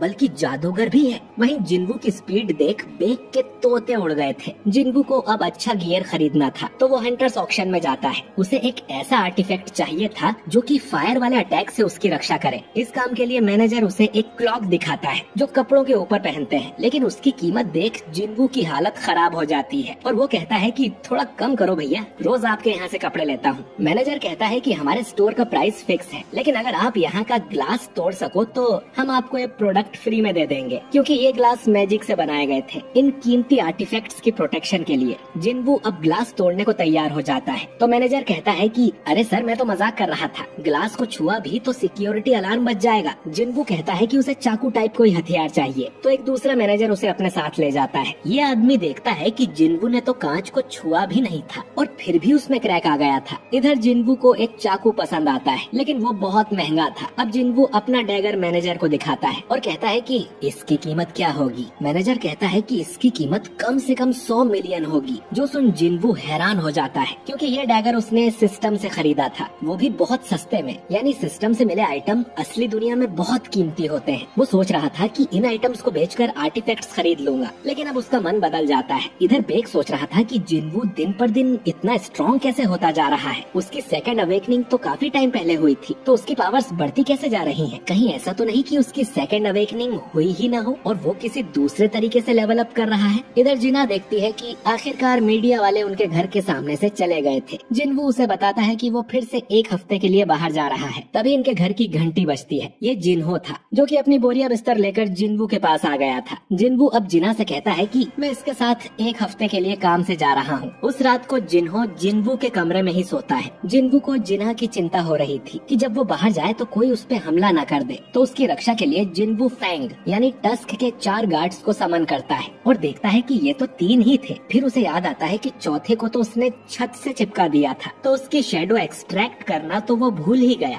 खैर, इन 3 में से एक भी जिना को प्रोटेक्ट करने के लिए काफी होगा। वो अब शेडो बन के जिना के साथ ही रहेगा। इसके बाद जिन्वू अपने मोहल्ले की सिक्योरिटी भी बढ़ा देता है। वो कुछ शेडो सोल्जर्स को समन करता है और उन्हें मोहल्ले की पेट्रोलिंग पर लगा देता है ताकि कोई भी बुरा इंसान इनके मोहल्ले के आसपास भी न भटके। इस समय हम आसमान में एक एंट को उड़ते हुए देखते हैं जो कि शायद उसी जेजू आइलैंड से उड़ी होगी। खैर, अगले दिन जिन्वू जिन्हो के साथ निकल जाता है। जिन्वू कहता है कि वो कुछ दिनों के लिए ट्रेनिंग करने जा रहा है। इसके बाद जिन्वू फिर से डीमन कैसल में एंटर करता है। वो अपने साथ 2 आइटम भी लाया था जिससे उसे हीट प्रोटेक्शन मिलेगी। तभी उसे एक क्वेस्ट मिलता है कि उसे डीमन मोनार्क बारन को मारना है। अब पिछली बार जिन्वू ने 75 फ्लोर पार कर लिए थे, वो अब सीधा 76वें फ्लोर पर जाता है। इधर जिन्हो के फादर और मदर बात कर रहे थे कि उन्हें लगा नहीं था कि जिन्हो ऐसे घर छोड़ के चला जाएगा। तभी जिन्हो के फादर को हार्ट अटैक आता है और वो बेहोश हो जाते हैं। इधर जिन्वू के सामने एक बहुत बड़ा डीमन आता है, तो उसे मारने के लिए जिन्वू टस्क को समन करता है और उसे अपना स्पीयर ऑफ एवराइज भी दे देता है जिससे उसकी पावर बढ़ जाए। टस्क अब अपने आग वाले जादू से एक झटके में ही उस डीमन को राख बना देता है, जो देख जिन्वू भी हैरान था। इधर जिन्हो के फादर म्योनघान को हॉस्पिटल में होश आ गया था। उन्हें एटर्नल स्लम्बर नाम की बीमारी हुई थी। इस बीमारी वाला इंसान एक बार सोता है तो फिर कभी नहीं जागता। डॉक्टर पूछता है कि आपके आसपास कोई हंटर रहता है क्या, क्योंकि कुछ लोगों का शरीर मैजिक पावर को सहन नहीं कर पाता और इन्हें ये बीमारी लग जाती है। म्योनघान बताता है कि मेरा बेटा हंटर है। डॉक्टर कहता है कि अभी पक्का नहीं है कि उसे ये बीमारी कैसे लगी होगी। म्योनघान मन में सोचता है कि मैजिक पावर से भरी इस दुनिया में मेरा शरीर ही मैजिक पावर सहन नहीं कर पाया, यानी इस दुनिया ने उसे रिजेक्ट कर दिया है। दूसरी तरफ हम 2 हंटर्स को देखते हैं जो कि समुद्र किनारे घूम रहे थे और अचानक ही इनके सामने वो एंट आ जाता है जो कि जेजू आइलैंड से उड़ा था। इधर जिन्वू ने अपने सोल्जर्स को 6 टीम में बांट दिया था और सभी को अलग अलग काम पे लगा दिया था। उसने उन सभी को 2 ऑर्डर्स दिए थे, हर टीम अलग अलग तरह से काम करेगी और जो भी दुश्मन सामने आएगा उसे मार देगी और जैसे ही अगले फ्लोर का परमिट मिलेगा तो मुझे आगे बताएगी। इस तरह से जिन्वू जल्दी जल्दी आगे बढ़ पाएगा। पिछले 2 दिन में वो 80वें फ्लोर पर आ गया है। तभी वो देखता है कि उसका माना लेवल कम हो रहा था, यानी कोई था जो उसके सोल्जर्स को मारता जा रहा था। ये हाई ऑर्क वाली टीम थी जो कि डीमन से पिट रही थी। इस डीमन ने पहले टीम ए पर अटैक किया, फिर टीम बी पर और अब ये टैंक वाली टीम पर अटैक कर उसे भी खत्म कर देता है। जिन्वू गायब होकर ये सब देख रहा था और ये डीमन नाइट जिन्वू पर भी अटैक कर देते हैं, लेकिन जिन्वू आराम से इन्हें मार देता है और आखिरी बचा नाइट तो जिन्वू को देखकर ही डरने लगता है। लेकिन तभी वो नाइट सरेंडर कर देता है और कहता है कि मुझे मत मारो। जिन्वू उसका हेलमेट निकालता है तो ये एक लड़की थी। जिन्वू बोलता है कि तुम लोगों ने मेरी सेना पर हमला किया और अब चाहती हो कि मैं तुम्हें जिंदा छोड़ दूं, और वैसे भी तुम्हारे साथी तो मर चुके हैं। ये डीमन लड़की जिसका नाम एसिल था कहती है कि इनकी ड्यूटी मुझे प्रोटेक्ट करने की थी, उसमें ये मर भी गए तो क्या हुआ। जिन्वू सोचता है कि ये लड़की तो बहुत सेल्फिश है, वो इसे जिंदा छोड़कर यहाँ से जाने लगता है। तो एसिल मौका देखकर उस पर पीछे से वार करने की कोशिश करती है, लेकिन टस्क अपने कवच वाले जादू से उसे बचा लेता है। एसिल फिर से माफी मांगती है और कहती है कि मुझे मत मारो, तुम जो कहोगे मैं वो करूंगी। जिन्वू पूछता है कि क्या वो उसे अगले फ्लोर का एंट्री परमिट दिला सकती है। एसिल कहती है कि वो परमिट उसकी फैमिली के पास है और वो जिन्वू को लाके दे देगी। बाकी उसे सभी फ्लोर्स के परमिट की लोकेशन पता है। अगर जिन्वू उसे और उसकी फैमिली को जिंदा छोड़ दे तो एसिल जिन्वू को वहाँ तक ले जा सकती है। अब जिन्वू डरावने तरीके से पूछता है कि क्या मैं तुम पर भरोसा कर सकता हूँ, और एसिल कहती है कि वो झूठ नहीं बोल रही। जिन्वू अब परमिट के बदले उसे जिंदा छोड़ने को मान जाता है और फिर पूछता है कि आखिर तुम लोग हो कौन। इधर हम उसी आइलैंड को देखते हैं जिस पर वो एंट मॉन्स्टर उड़कर आ गया था। उसने यहाँ पर तबाही मचा दी थी और कई सारे लोगों को मार दिया था। इधर जिन्वू एसिल से पूछता है कि क्या उसे भी अपने माइंड में इंसानों को मारने की आवाज सुनाई देती है। एसिल कहती है कि नहीं, लेकिन हमें दूसरी कमांड मिलती है, अपनी जगह को प्रोटेक्ट करो, यानी कि ये लोग डंजन वाले मॉन्स्टर से अलग हैं। जिन्वू पूछता है कि ये आवाज उसे कब से सुनाई दे रही है, जिस पे एसिल कहती है कि जब से वो यहाँ पर आए हैं तब से। ये सुन जिन्वू चौंक जाता है। एसिल कहती है कि इससे पहले वो डीमन रेल्म में थी। जिन्वू पूछता है कि तुम डीमन रेल्म में क्या कर रही थी। अब एसिल के साथ फिर से वही ग्लिच होने लगता है जो इससे पहले टस्क और बारका के साथ हुआ था, और वो एक रोबोट टाइप आवाज में बोलती है कि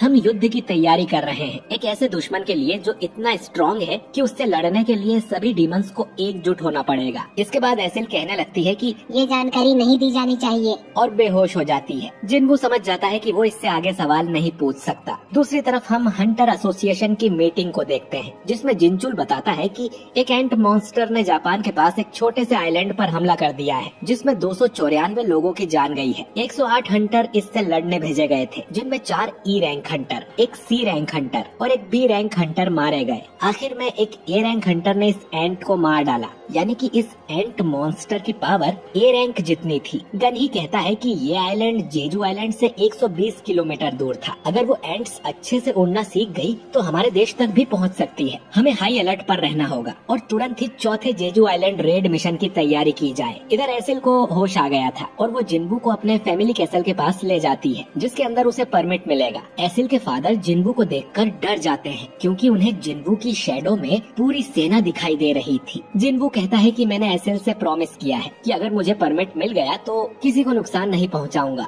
एसिल का फादर मन में सोचता है कि इस आदमी ने वल्कन और मेटस को मारा है, यानी कि हम तो इसके सामने बहुत कमजोर हैं। एसिल का फादर अब जिन्बू को परमिट दे देता है और तुरंत यहाँ से निकल जाने को बोलता है। जिन्बू कहता है कि वो कुछ देर के लिए उनकी बेटी को भी अपने साथ ले जाना चाहता है, एक गाइड की तरह, क्योंकि उसे बाकी के फ्लोर्स के परमिट की लोकेशन भी पता है और वो उसकी सेफ्टी की गारंटी भी देता है। तो एसिल का फादर मान जाता है। इस तरह से जिन्बू 90 फ्लोर तक पहुंच जाता है। इग्रिस और टैंक भी लेवल अप होके ज्यादा स्ट्रॉन्ग हो गए थे। उनकी पावर अब एस रैंक और ए रैंक के बराबर की थी। एसिल अपने साथ कुछ गिफ्ट भी लेकर आई थी, क्योंकि 90 फ्लोर के बाद इन्हें टॉप रैंक वाले क्लैन मिलेंगे जो कि काफी स्ट्रॉन्ग हैं, जिनसे अगर बातचीत करके परमिट मांग ले तो अच्छा रहेगा। जिन्बू पूछता है कि अगर मैं कमजोर होता तो क्या तुम्हारे फादर मुझसे बातचीत करते? नहीं ना, दुनिया ऐसे ही चलती है। मैं तुम्हारी क्लैन छोड़कर बाकी सबको हरा दूंगा और तुम्हारी राधीरू क्लैन नंबर 1 हो जाएगी। एसिल पूछती है कि वो उसके लिए इतना क्यों करेगा, जिस पर जिन्बू कहता है कि क्योंकि मैं तुम्हें पसंद करता हूँ। जो सुन एसिल शर्मा जाती है। असल में जिन्बू एसिल को जिन्हों की तरह समझ रहा था और बुद्धू लोगों से उसकी दोस्ती जल्दी हो जाती है। जिन्बू एसिल को यहीं से वापस लौटने को बोलता है, क्योंकि अगले फ्लोर पर काफी स्ट्रॉन्ग दुश्मन मिलेंगे। तो एसिल उसे परमिट्स की लोकेशन बता दे, बाकी सब जिन्बू कर लेगा। एसिल कहती है कि वो उसके साथ आखिरी तक चलना चाहती है और देखना चाहती है कि जिन्बू कितना लेवल अप हो सकता है। जिन्बू अब उसे साथ ले जाने को मान जाता है। अगले फ्लोर्स पर जिन्बू का सामना और भी पावरफुल डीमन से होता है, लेकिन फिर भी जिन्बू धीरे धीरे आगे बढ़ता जाता है और 97th फ्लोर भी क्लियर कर देता है। इधर चोई और चाहिन दोनों को इन्फॉर्म कर दिया गया था कि जेजू आइलैंड रेड मिशन फिर से होने वाला है और इनके साथ साथ देश के सभी एस रैंक हंटर्स को भी ये बात बता दी गई है। चाहिन सोचती है कि यानी जिन्बू भी साथ चलेगा। इसके बाद चोई कहता है कि पड़ोसी देश जापान भी इसमें हमारी मदद करेगा, क्योंकि अगर वो एंट उड़ने लगी तो उन्हें भी खतरा हो सकता है। तो उन सबको मिलकर इस खतरे को जड़ से खत्म करना होगा। मिशन का बैटल प्लान डिस्कस करने के लिए एक अल्ट्रा गिल्ड का हंटर उनके देश में आने वाला है। इधर जिन्बू 100वें यानी कि आखिरी फ्लोर पर पहुंच गया था, जहां उसका सामना होता है डीमन लॉर्ड बारन से, जो कि एक व्हाइट ड्रैगन पर बैठा हुआ था और इसका ऑरा बहुत ही पावरफुल था। बारन अब अपनी डीमन आर्मी को बुलाता है, जो जिन्बू और एसिल को चारों तरफ से घेर लेती है और ये डीमन इन पर हमला करने भागते हैं। जिन्बू अपने आसपास डोमेन बना लेता है और उसकी शैडो आर्मी बाहर निकलकर इस डीमन आर्मी से लड़ने लगती है। टस्क तो अपने जादू से अकेले ही सैकड़ों डीमंस को जला देता है। उसकी ये पावर देख एसिल हैरान थी। वो सोचती है कि डीमन मोनार्क बारन यहाँ का राजा है और जिन्बू बस एक घुसपैठिया, तो उसे किसकी साइड रहना चाहिए। बारन अब आसमान से खतरनाक बिजली गिराता है, जिसमें एसिल भी मरने वाली थी, लेकिन जिन्बू उसे बचा लेता है। जिन्बू सोचता है कि अगर इस अटैक से उसके सोल्जर्स बार बार मरते रहे तो उसका माना जल्द ही खत्म हो जाएगा, तो उसे जल्दी बारन को मारना पड़ेगा। वो गायब होकर बारन के पास जाता है, लेकिन बारन फिर भी उसका अटैक रोक लेता है और एक पावरफुल लेजर से जिन्बू पर हमला करने लगता है। जिन्बू अब टस्क और इग्रिस को मदद के लिए बुलाता है। टस्क अपने जादू से उस लेजर को रोकता है और इतनी देर में जिन्बू अपने डैगर से उस व्हाइट ड्रैगन की गर्दन काट देता है, जिससे बारन नीचे आ गिरता है। दूसरी तरफ हम हंटर्स की मीटिंग देखते हैं, जिसमें ड्रॉ सोर्ड गिल्ड का मास्टर गोतो भी शामिल था। ड्रॉ गिल्ड पड़ोसी देश जापान की बहुत बड़ी गिल्ड है, जिसमें 11 एस रैंक के हंटर हैं और ये पूरे एशिया की दूसरी सबसे बड़ी गिल्ड है। और ये लोग जेजू आइलैंड वाले मिशन में कोरिया की हेल्प करने आए हैं। गोतो की ट्रांसलेटर हानेकावा बताती है कि उड़ने वाली एंट्स की जिंदगी सिर्फ 1 साल की ही होती है, तो अगर क्वीन एंट मारी जाए तो बाकी एंट्स 1 साल में अपने आप ही खत्म हो जाएंगी। और पिछले 3 रेड मिशन को देखने से इन्हें ये भी पता चला है कि ये एंट्स पावरफुल एनिमीज की तरफ अट्रैक्ट होती है और इसका फायदा उठाकर हम कोई प्लान बना सकते हैं। तो इस मिशन में ड्रॉ गिल्ड के 11 में से 10 एस रैंक हंटर शामिल होंगे, जिनमें गोतो भी है। हम सारी एंट्स का ध्यान अपनी तरफ कर लेंगे और आप लोगों की जिम्मेदारी होगी एंट क्वीन को मारने की। जिनचुल कहता है कि फिर तो आपको हजारों एंट्स का सामना करना पड़ेगा, जिस पर गोतो बोलता है कि हम सिर्फ चारे की तरह एक्ट करेंगे तो इसमें कोई दिक्कत नहीं होगी। गनही बोलता है कि ठीक है, फिर इस जानकारी के हिसाब से प्लान बनाया जाएगा। इधर जिन्वू बारन से लड़ रहा था और उसका माना भी जल्दी खत्म होता जा रहा था। टस्क, आयरन और इग्रिस साथ में बारन पर हमला करते हैं। बारन टस्क और आयरन को तो आराम से मार देता है और इग्रिस भी उसका कुछ नहीं कर पाता। जिन्वू एक पावरफुल अटैक करता है लेकिन बारन उसे ब्लॉक कर देता है और गर्दन पकड़ के जिन्वू को उठा लेता है, लेकिन तभी टस्क और आयरन उसे पकड़ लेते हैं और बारन फिर से उन्हें मार देता है। अब तक जिन्वू का सारा माना खत्म हो गया था, यानी कि वो अपनी शैडो आर्मी से किसी को नहीं बुला सकता और उसे अकेले ही बारन से लड़ना होगा। दोनों में अब घमासान युद्ध होने लगता है, लेकिन बारन जिन्वू को कड़ी टक्कर दे रहा था। आखिर में वो जिन्वू के डैगर उससे अलग कर देता है और जिन्वू अब खाली हाथ था। बारन अपने मुंह से ब्लास्ट कर जिन्वू को मारने ही वाला था, लेकिन तभी एसिल अपना भाला उसकी तरफ फेंक देती है, जिससे बारन का ध्यान भटक जाता है, जिसका फायदा उठाकर जिन्वू बारन के दोनों हाथ उखाड़ देता है और फिर एक जोरदार पंच मार के बारन की गर्दन ही अलग कर देता है, जिससे बारन मारा जाता है और जिन्वू का डीमन कैसल वाला मिशन कंप्लीट हो गया था। जिन्वू एसिल से कहता है कि वापस जाके अपने फादर को बता दो कि अब उनकी फैमिली टॉप रैंक पर है और अब उसे एलिक्सर ऑफ लाइफ बनाने के लिए तीनों आइटम मिल गए थे, लेकिन इसे बनाने के लिए जिन्वू का इंटेलिजेंस लेवल हाई होना चाहिए, जबकि जिन्वू तो अब तक सिर्फ अपनी ताकत और स्पीड को ही लेवल अप कर रहा था। जिन्वू फिर भी सिस्टम से कहता है कि वो एलिक्सर ऑफ लाइफ को बनाए। कुछ देर में ही प्रोसेस पूरी हो जाती है और जिन्वू को एलिक्सर ऑफ लाइफ की पूरी 6 बॉटल्स मिल जाती हैं। एलिक्सर ऑफ लाइफ एक ऐसी दवा है जिसे पीने से हर बीमारी ठीक हो जाती है और जिन्वू इसके जरिए अपनी मदर को ठीक करना चाहता है, जो कि एटर्नल स्लम्बर नाम की बीमारी की वजह से पिछले 4 साल से हॉस्पिटल में है। तभी आयरन उस व्हाइट ड्रैगन की लाश यहाँ ले आता है, जो देख जिन्वू उसकी तारीफ करता है कि उसने तो काफी अकल वाला काम किया, क्योंकि व्हाइट ड्रैगन एक क्रीचर है, न कि कोई डीमन। तो जिन्वू इस ड्रैगन की शैडो को एक्सट्रैक्ट कर सकता है, वो अराइज कहता है, जिससे अब ये ड्रैगन भी जिन्वू की शैडो आर्मी का हिस्सा बन जाता है। सिस्टम इसका नाम रखने को बोलता है तो जिन्वू इसका नाम काइसेल रखता है। एसिल बोलती है कि इस पर बैठकर तो हम बहुत जल्दी वापस घर पहुंच जाएंगे और महल में जाकर वो पार्टी भी कर सकते हैं, लेकिन जिन्वू जितना हो सके उतना जल्दी यहाँ से निकलना चाहता था ताकि जल्दी से अपनी मदर को ठीक कर सके, और एक एक फ्लोर करके वापस जाने में तो बहुत टाइम लगेगा। तभी जिन्वू देखता है कि रिवॉर्ड में उसे एक रूइन स्टोन मिला था, जिससे उसे एक नई पावर मिलती है, शैडो एक्सचेंज, यानी कि वो अपने किसी भी शैडो सोल्जर के साथ जगह बदल सकता है, चाहे वो दुनिया के किसी भी कोने में हो। जिन्वू अब एसिल से कहता है कि वो अकेली ही घर वापस चली जाए, उसके पास इतना टाइम नहीं है, किस्मत में हुआ तो वो फिर मिलेंगे। इतना कहकर जिन्वू यहाँ से गायब हो जाता है। एसिल उससे कुछ कहना चाहती थी, लेकिन जिन्वू यहाँ से जा चुका था और उसकी जगह पर एक शैडो सोल्जर आ जाता है। ये वही सोल्जर था जिसे जिन्वू अपने मोहल्ले की निगरानी करने के लिए छोड़ कर आया था और जिन्वू उसकी जगह टेलीपोर्ट होकर अपने मोहल्ले में आ गया था। ये पावर फिर से यूज करने के लिए उसे 3 घंटे का इंतजार करना होगा। तो जिन्वू अपने ड्रैगन काइसेल को बुलाता है और उस पर बैठकर हॉस्पिटल की तरफ जाने लगता है। इधर गनही जेजू आइलैंड मिशन का प्लान बना रहा था। ये लोग हंटर्स की मैजिक पावर का यूज कर एंट्स को उनकी क्वीन से अलग कर देंगे। इसके बाद ये रेडियो वेव्स का इस्तेमाल करेंगे, जिससे एंट्स आपस में कम्युनिकेट ना कर सके। फिर दूसरी टीम नेस्ट में घुसकर एंट क्वीन को मार देगी। इन्हें ये नहीं पता कि रेडियो वेव्स वाला आइडिया काम करेगा भी या नहीं। अगर कुछ उल्टा हुआ तो इन्होंने वहाँ से भागने का प्लान भी बनाया है। अब इन्हें बस हंटर्स को उस आइलैंड पर भेजना है। गनही जिनचुल से पूछता है कि जिन्वू से कांटेक्ट हुआ क्या। जिनचुल कहता है कि अब तक तो नहीं। इधर हम बेक को देखते हैं, जो कि अपने पुराने दोस्त के साथ डिनर कर रहा था। इसका नाम मिनब्यूंगू है और ये एक S रैंक हीलर है और ये दुनिया के उन हंटर्स में से एक है जो कि इतनी कम उम्र में रिटायर हो गए हैं। ब्यूंग बोलता है कि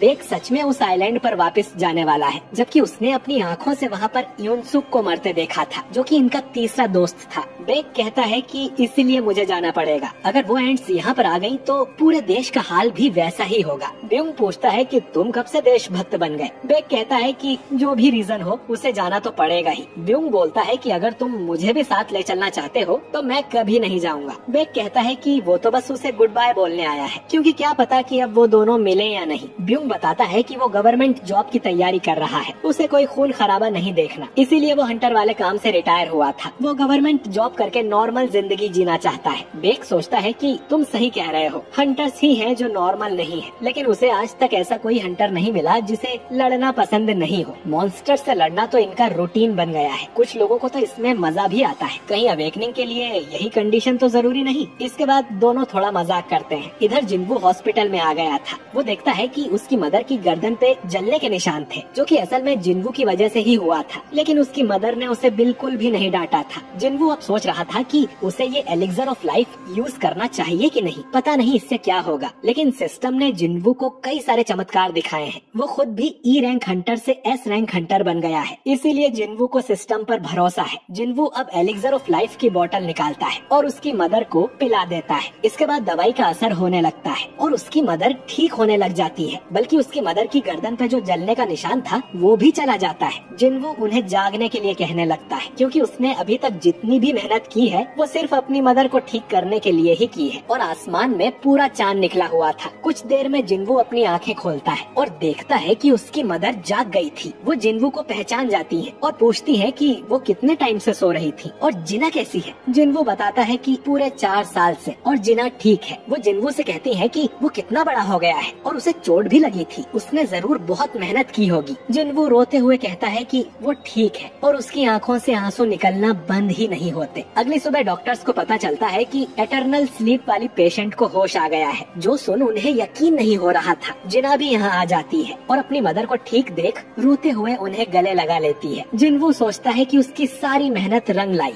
और उसे असली रिवॉर्ड अब मिला है। दूसरी तरफ गन ही एक प्रेस कॉन्फ्रेंस बुलाते हैं और सबको बताते हैं कि hunter association 4th Jeju island raid mission करने जा रहा है। इस मिशन में न सिर्फ हमारे देश के एस रैंक हंटर शामिल होंगे, बल्कि जापान से भी 10 एस रैंक हंटर आने वाले हैं। ए रैंक और उससे नीचे वाले हंटर्स भी सपोर्ट के लिए इस मिशन में हिस्सा लेंगे और इस बार हम जरूर उन एंट्स का सफाया कर देंगे। ये न्यूज देख के ब्यूंग को याद आता है कि कैसे वो और यूनसुक जेजू आइलैंड पर जाने से डर रहे थे, पर यूनसुक ने कहा था कि जो लोग लड़ नहीं सकते वो तो और भी ज्यादा डर रहे होंगे, तो इस काम को सिर्फ हम ही पूरा कर सकते हैं, वरना ये देश एंट्स का नेस्ट बन जाएगा। तभी बेक नींद में बड़बड़ाता है कि मैं उन चींटियों को अपने हाथों से कुचल दूंगा। खैर, शायद ब्यूंग का भी मिशन पर जाने का मन हो रहा था। इधर जिन्वू और जिना अपनी मदर को घर ले आते हैं, जो कि पूरा बिखरा हुआ पड़ा था, क्योंकि जिन्वू गया है तब से जिना ने बिल्कुल भी सफाई नहीं की। ये तीनों मिलकर अब घर की सफाई करने लगते हैं। अपने घर को पहले जैसा देख जिन्वू बहुत खुश था, लेकिन उसे पता नहीं क्यों काफी अजीब लग रहा था, जैसे कि उसने कोई लाइन क्रॉस कर दी हो जो उसे नहीं करनी चाहिए थी। उसकी मदर क्यों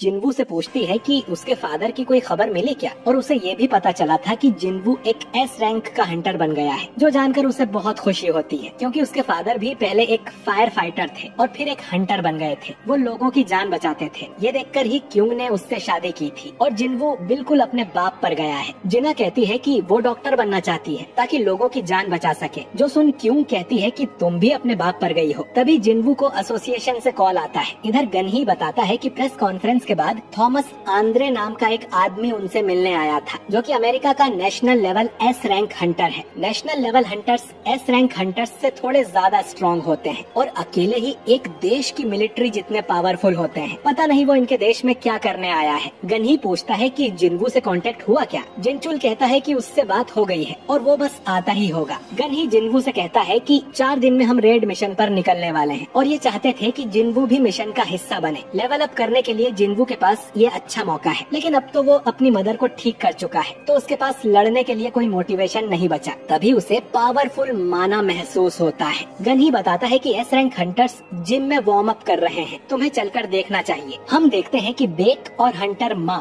आपस में लड़ रहे थे। हंटर माँ फेम बिल्ट का एस रैंक हंटर है। गन ही बताता है कि वो माना वेब यहीं से निकली होगी। एस रैंक हंटर्स कभी कभी इकट्ठे होते हैं। जिन्वू देखता है कि बेक तो हार रहा था, जिस पर चोई बताता है कि बेक अगर अपने असली रूप में आ गया तो हंटर माँ के लिए दिक्कत हो जाएगी, क्योंकि फुल पावर में बेक एक मॉन्स्टर में बदल जाता है। यहाँ पर बाकी गिल्ड्स के हंटर भी मौजूद थे, जैसे नाइट गिल्ड, और जापान के 10 हंटर्स भी यहाँ आ गए थे, जिनके साथ गिल्ड मास्टर गोतो भी था। एक लड़की पूछती है कि वो कौन है, तो हानेकावा बताती है कि वो जिन्वू है, जो हाल ही में एस रैंक हंटर बना है। गोतो बोलता है कि वो जरूर एसेसिन टाइप हंटर होगा, जिस पर हानेकावा कहती है कि नहीं, वो तो जादूगर है, जो बात गोतो को हजम नहीं होती। चाहिन भी देखती है कि जिन्वू यहाँ पर आया है और उसे यहाँ पर महक आने लगी थी। बेक और माँ को लड़ते देख हानेकावा कहती है कि ये लोग इस देश के एस रैंक हैं, ये तो बड़े कमजोर हैं। उसने हमेशा गोतो को लड़ते हुए देखा है, तो शायद इसीलिए हानेकावा को बाकी सब कमजोर लग रहे थे। ये बात नाइट गिल्ड का गिल्ड मास्टर सुन लेता है, जिसका नाम जोंगसू है। हानेकावा बोलती है कि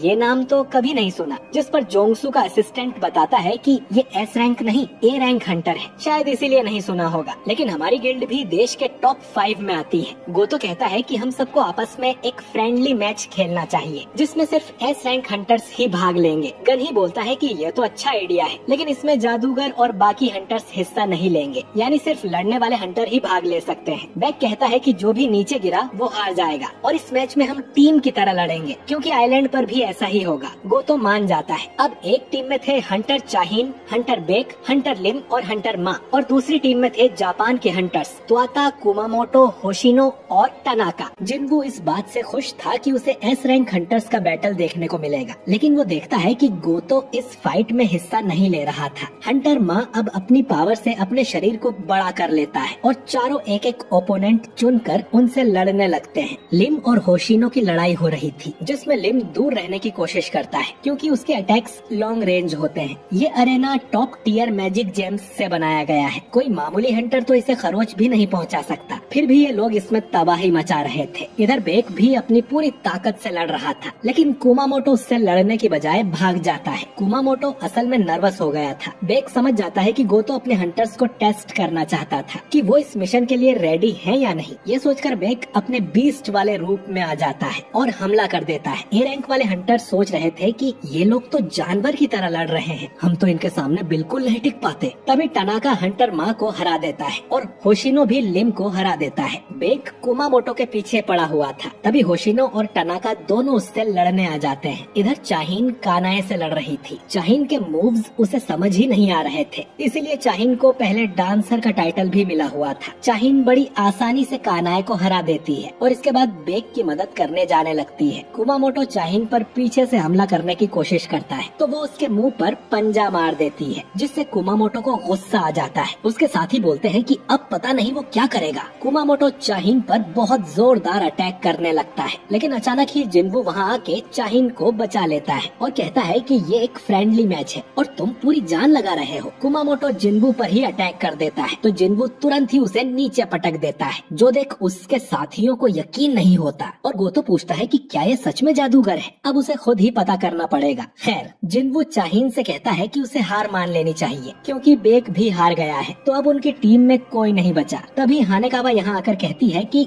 गिल्ड मास्टर गोतो जिन्वू से फाइट करना चाहते हैं। जिन्वू मन में सोचता है कि डीमन कैसल में जो उसकी पावर अप हुई है उसे टेस्ट करने का ये अच्छा मौका है और वो गोतो से लड़ने के लिए मान जाता है, लेकिन उसकी एक शर्त थी कि गोतो को अपनी पूरी ताकत से लड़ना होगा। इधर न्यूज में जेजू आइलैंड मिशन के बारे में बताया जा रहा था जिसे जुनही भी देखती है। वो अब एक नॉर्मल जॉब करती है और जुनही भी इस मिशन की सेंट्री टीम को ज्वाइन करने का डिसाइड कर लेती है। इधर गोतो और जिन्वू लड़ने के लिए तैयार थे। चाहिन सोचती है कि ए रैंक डंजन में उसने जिन्वू को लड़ते हुए देखा है, लेकिन क्या वो एस रैंक हंटर को हैंडल कर पाएगा। बेक पूछता है कि आज तो यहाँ हंटर्स भरे हुए हैं, तो चाहिन को बदबू नहीं आ रही, जिसपे चाहिन कहती है कि वो बदबू सहन कर लेगी, लेकिन लड़ाई के मैदान में वो रुमाल लेके तो नहीं जा सकती ना। अब वैसे तो इन्हें एक जादूगर और एक फाइटर की लड़ाई होने ही नहीं देनी चाहिए, लेकिन चाहिन की तरह वो लोग भी देखना चाहते हैं कि जिन्वू आखिर कितना स्ट्रॉन्ग है। और बेक को यकीन हो गया था कि जिन्वू अवेकन होने के बाद से ही पावरफुल होते जा रहा है। अब जिन्वू कहता है कि चलो शुरू करते हैं, लेकिन उसकी बात पूरी होने से पहले ही गोतो उस पे अटैक कर देता है, लेकिन जिन्वू इस अटैक से बच गया था। उसकी इतनी तेज स्पीड देखकर गोतो समझ जाता है कि ये जादूगर तो नहीं है। वो अब जिन्वू पर पावरफुल अटैक करने लगता है। ये बाकी हंटर्स से काफी स्ट्रॉन्ग था, लेकिन जिन्वू उसके अटैक्स को आराम से डॉज कर सकता है और मुस्कुराने लगता है, जो देख गोतो को बहुत गुस्सा आता है। बाकी लोग तो ये देखकर ही हैरान थे कि जिन्वू उन अटैक्स को डॉज कर पा रहा है। गोतो को अब जिन्वू पर बहुत गुस्सा आ गया था, इतना कि वो अब जिन्वू को सीधा जान से मारने का मन बना लेता है और पूरी ताकत से उस पर अटैक करता है, जिससे जिन्वू के गाल पर खरोच लग जाती है और वो गोतो का हाथ पकड़ लेता है। अगर वो उसकी कलाई पकड़ता तो लड़ाई यहीं खत्म हो जाती और जिन्वू भी इतनी आसानी से मैच को खत्म नहीं करना चाहता। दोनों ही अब एक दूसरे से लड़ने के लिए बहुत सीरियस हो जाते हैं। अगर वो ऐसे ही लड़ते रहे तो आज किसी की मौत होना पक्का है। दोनों अब फुल पावर से हमला करने वाले थे, लेकिन तभी उनके बीच एक आइस की दीवार आ जाती है और जिन्वू और गोतो को बाकी हंटर पीछे से आकर पकड़ लेते हैं और कहते हैं कि ये लड़ाई यहीं पर खत्म करो, वरना किसी को ज्यादा चोट लग सकती है, और ये मैच यहीं पर एंड कर दिया जाता है। हंटर माँ जिन्वू की तारीफ करता है कि गोतो से लड़ने के बाद भी उसे सिर्फ खरोच ही आई है। जिन्वू मन में सोचता है कि अब उसे इन सब की ताकत का पता चल गया है और उसने इन सभी की शैडो में अपने शैडो सोल्जर्स को भी छुपा दिया था, जिनके बारे में किसी को पता भी भी नहीं चलता। गोतो और उसकी टीम अब यहाँ से चली जाती है और जिन्वू चेयरमैन गनही से जाकर कहता है कि वो जेजू रेड मिशन में हिस्सा नहीं ले सकता। गोतो अपने वाइस गिल्ड मास्टर रियूजी को बताता है कि उनके बीच एक कमाल का हंटर है जिसका नाम जिन्वू है, लेकिन रियूजी देखता है कि जिन्वू का नाम तो मिशन वाली हंटर लिस्ट में है ही नहीं। इधर चाहीन को भी ये खबर मिलती है कि जिन्वू उनके साथ रेड मिशन में नहीं आ रहा। चोई कहता है कि उसकी कोई वजह होगी, लेकिन फिर भी उनके पास टोटल 15 एस रैंक हंटर्स हैं, तो इस बार उन्हें ये मिशन जरूर पूरा करना होगा। जिन्वू घर जाता है और देखता है कि उसकी मदर ने डिनर बनाया था। उसकी मदर 4 साल के बाद हॉस्पिटल से वापस आई है, तो अभी जिन्वू का उनके साथ रहना जरूरी है, इसलिए उसने मिशन पर जाने से मना कर दिया। इधर जेजू आइलैंड पर हम देखते हैं कि एंट्स के लिए खाने को कुछ नहीं बचा है और वो एक दूसरे को ही खाने लगी है। क्वीन कहती है कि उन्हें ये आइलैंड छोड़ना ही पड़ेगा, उन्हें एक पावरफुल सोल्जर की जरूरत है जो उन्हें बाहर लेकर जाए। तभी हम एक बड़े से अंडे को देखते हैं जिसमें से एक एंट बाहर निकलता है, लेकिन बाहर आते ही इसकी स्किन ब्लैक हो जाती है। ये बिल्कुल इंसानों की तरह खड़ा हो जाता है, यानी कि ये एंट इवॉल्व होकर और भी ज्यादा स्ट्रॉन्ग बन चुका है। ये जोर से चिल्लाता है जिससे आइलैंड पर पावरफुल एनर्जी बीम निकलती है। न्यूज में बताया जाता है कि जेजू आइलैंड की एंट्स समय के साथ इवॉल्व हो रही है। तीसरे मिशन के दौरान तो वो जमीन पर रेंग रही थी और अब तो वो उड़ना सीख गई है और दिखने में धीरे धीरे इंसानों की तरह बनती जा रही है। इन्हें खत्म करने का मिशन आज शुरू होगा। इधर सोंगयी जिन्हो से कहती है कि वो भी सेंट्री टीम को ज्वाइन कर रही है। सेंट्री टीम में देश के सभी छोटे मोटे हंटर्स हिस्सा ले सकते हैं। ये टीम समुद्र किनारे खड़ी रहेगी ताकि मिशन के दौरान अगर कोई एंट उड़कर शहर की तरफ आती है तो ये लोग उन्हें मार सकें, और इसमें जुनही भी शामिल होती है। और इसी के साथ अगली सुबह जेजू आइलैंड रेड मिशन शुरू होता है। ढेर सारी बैटल शिप्स आइलैंड को चारों तरफ से घेर लेती है। इन पर भी ए रैंक वाले हंटर्स थे जिनका काम ये देखना था कि कोई एंट उड़कर यहाँ से भाग ना पाए। मिनसुंग भी फोटो खिंचवाने यहाँ पर आया हुआ था। एस रैंक हंटर्स की अटैक टीम भी आइलैंड पर जाने को तैयार थी और उन्हें रिटायर एस रैंक हीलर ब्यूंगू भी ज्वाइन करता है, जिसे देखकर बेक बहुत खुश था। ये सब हेलीकॉप्टर में बैठ जाते हैं। इनकी टीम के साथ एक कैमरामैन भी था जो कि सब कुछ रिकॉर्ड करेगा, बल्कि इनकी फाइट टीवी पर लाइव दिखाई जाएगी, लेकिन उसमें 10 मिनट्स का डिले होगा ताकि अगर कोई हंटर से गलती हो जाए तो उसे एडिट किया जा सके। ये कैमरामैन होने के साथ साथ एक ए रैंक का हंटर भी था और खतरनाक जगहों पर शूट करने की उसे आदत है। पब्लिक को शायद आखिरी बार ऐसा रेड मिशन देखने को मिलेगा, क्योंकि आज ये लोग सारी एंट्स को खत्म कर देंगे। अगर इनका ये मिशन फेल होता है तो इनके देश का शायद नामो निशान ही मिट जाएगा। गोतो की टीम पहले ही आइलैंड पर पहुंच गई थी और ये सभी हंटर्स आइलैंड में अलग अलग जगह पर मौजूद थे और इसी के साथ रेड मिशन शुरू होता है। सबसे पहले गोतो की टीम अपनी मैजिक पावर रिलीज करती है, जिससे सारे एंट सोल्जर्स नेस्ट से बाहर आ जाते हैं। कुछ सोल्जर्स अटैक टीम के हेलीकॉप्टर की तरफ भी आ रहे थे, जिन्हें चोई अपनी फायर पावर से जला देता है, लेकिन ये एंट्स बहुत ज्यादा थी तो वो एक और फायर अटैक करता है और मन में सोचता है कि आखिरकार वो इस जगह वापस आ ही गया। इसके बाद ये लोग आइलैंड पर उतर जाते हैं। गोतो की टीम 1 घंटे तक एंट सोल्जर्स का ध्यान भटका के रख सकती है। इस टाइम के अंदर इन्हें नेस्ट में घुसकर एंट क्वीन को मारना होगा। इसके बाद आइलैंड पर इंटरफेरिंग रेडियो वेव्स भी छोड़ी जाती हैं, जिससे कि क्वीन सिग्नल भेजकर अपने सोल्जर्स को वापस ना बुला सके। गोतो की टीम एंट सोल्जर्स को मारने में लगे हुए थे और ऐसा लग रहा था कि क्वीन के मरने से पहले तो ये लोग सभी सोल्जर्स को ही निपटा देंगे। इनमें एक आइस पावर वाला हंटर भी था जो सोच रहा था कि अगर उसकी और चोई की लड़ाई हो जाए तो कौन जीतेगा। अटैक टीम नेस्ट के अंदर आ जाती है और बाहर जाने का रास्ता भी चोई ने अपनी फायर से बंद कर दिया था ताकि क्वीन भाग ना पाए, लेकिन नेस्ट के अंदर कई सारी टनल्स थी। पता नहीं क्वीन किस में होगी और इनके पास हर टनल चेक करने का टाइम नहीं है, तो चोई अपनी फायर बॉल्स को सभी टनल्स में भेजता है और जो टनल सबसे गहरी थी क्वीन जरूर उसी के अंदर होगी। इधर जिन्वू तो पार्क में अपनी डेली क्वेस्ट वाली कसरत कर रहा था और वो नोटिस करता है कि आज ज्यादा लोग नहीं दिख रहे, सभी टीवी पर रेड मिशन देख रहे होंगे। जिन्वू सोचता है कि मिशन पर सभी टॉप टियर हंटर्स गए हुए हैं तो वो जरूर मिशन को पूरा कर लेंगे, जिन्वू के बिना भी। इधर अटैक टीम टनल के अंदर जाती है, लेकिन उन्हें क्वीन नहीं मिल रही थी। तभी एक जगह इन्हें ढेर सारे अंडे मिलते हैं। ये एग चैम्बर होगा जहाँ क्वीन अंडे देती है, लेकिन इनमें से एक अंडा बहुत ही ज्यादा बड़ा था और फूटा हुआ था। उसका साइज देखकर ये लोग डर जाते हैं, पर बेक कहता है कि हमारा मिशन क्वीन को मारना है तो फालतू की चीजों पर ध्यान मत दो। लेकिन इतने बड़े अंडे को देखकर वो भी डर गया था कि पता नहीं इसमें से क्या निकला होगा। इधर टनाका के शोल्डर पर चोट आ गई थी तो वो अकारी के पास उसे ठीक कराने आता है, क्योंकि वो एक एस रैंक हीलर है। अकारी मस्ती में कहने लगती है कि उसे इस काम के बदले में कुछ चाहिए, पर तभी हजारों एंट सोल्जर्स इनकी तरफ आने लगते हैं। तो टनाका कहता है कि मजाक बंद करो और जल्दी मुझे ठीक करो, लेकिन जैसे ही वो पलटता है तो देखता है कि किसी ने अकारी की गर्दन काट दी थी। इन्हें पता भी नहीं चलता कि ये कैसे हुआ। बाकी के 2 हंटर्स भी चौकन्ने हो जाते हैं। ये मॉन्स्टर इतना तेज था कि इन्हें ठीक से दिख भी नहीं रहा था। टनाका को अपने सामने वो मॉन्स्टर दिखाई देता है और वो उसे पंच करने जाता है, लेकिन पलक झपकते ही वो मॉन्स्टर टनाका की भी गर्दन काट देता है। तीसरा हंटर उस मॉन्स्टर का पीछा करता है और उसे अपनी तलवार से मारने की कोशिश करता है, लेकिन उसका भी खेल खत्म हो जाता है। इधर नेस्ट के अंदर दूसरी टीम एंट क्वीन के गार्ड्स से लड़ रही थी और हर एक गार्ड ताकत में एस रैंक के बराबर था, लेकिन आखिर था तो ये जानवर ही और ये इंसानों जितने होशियार नहीं है, तो हंटर्स इन्हें आराम से हरा सकते हैं। इसके बाद चाहीन एक एंट को अपनी तलवार से काट देती है और कहती है कि ये गार्ड्स काफी मजबूत हैं, लेकिन ये तादाद में काफी कम थे। ब्यूंगू कहता है कि ज्यादा भी हो तो डरने की जरूरत नहीं है, मैं पीछे से सबको सपोर्ट करूंगा।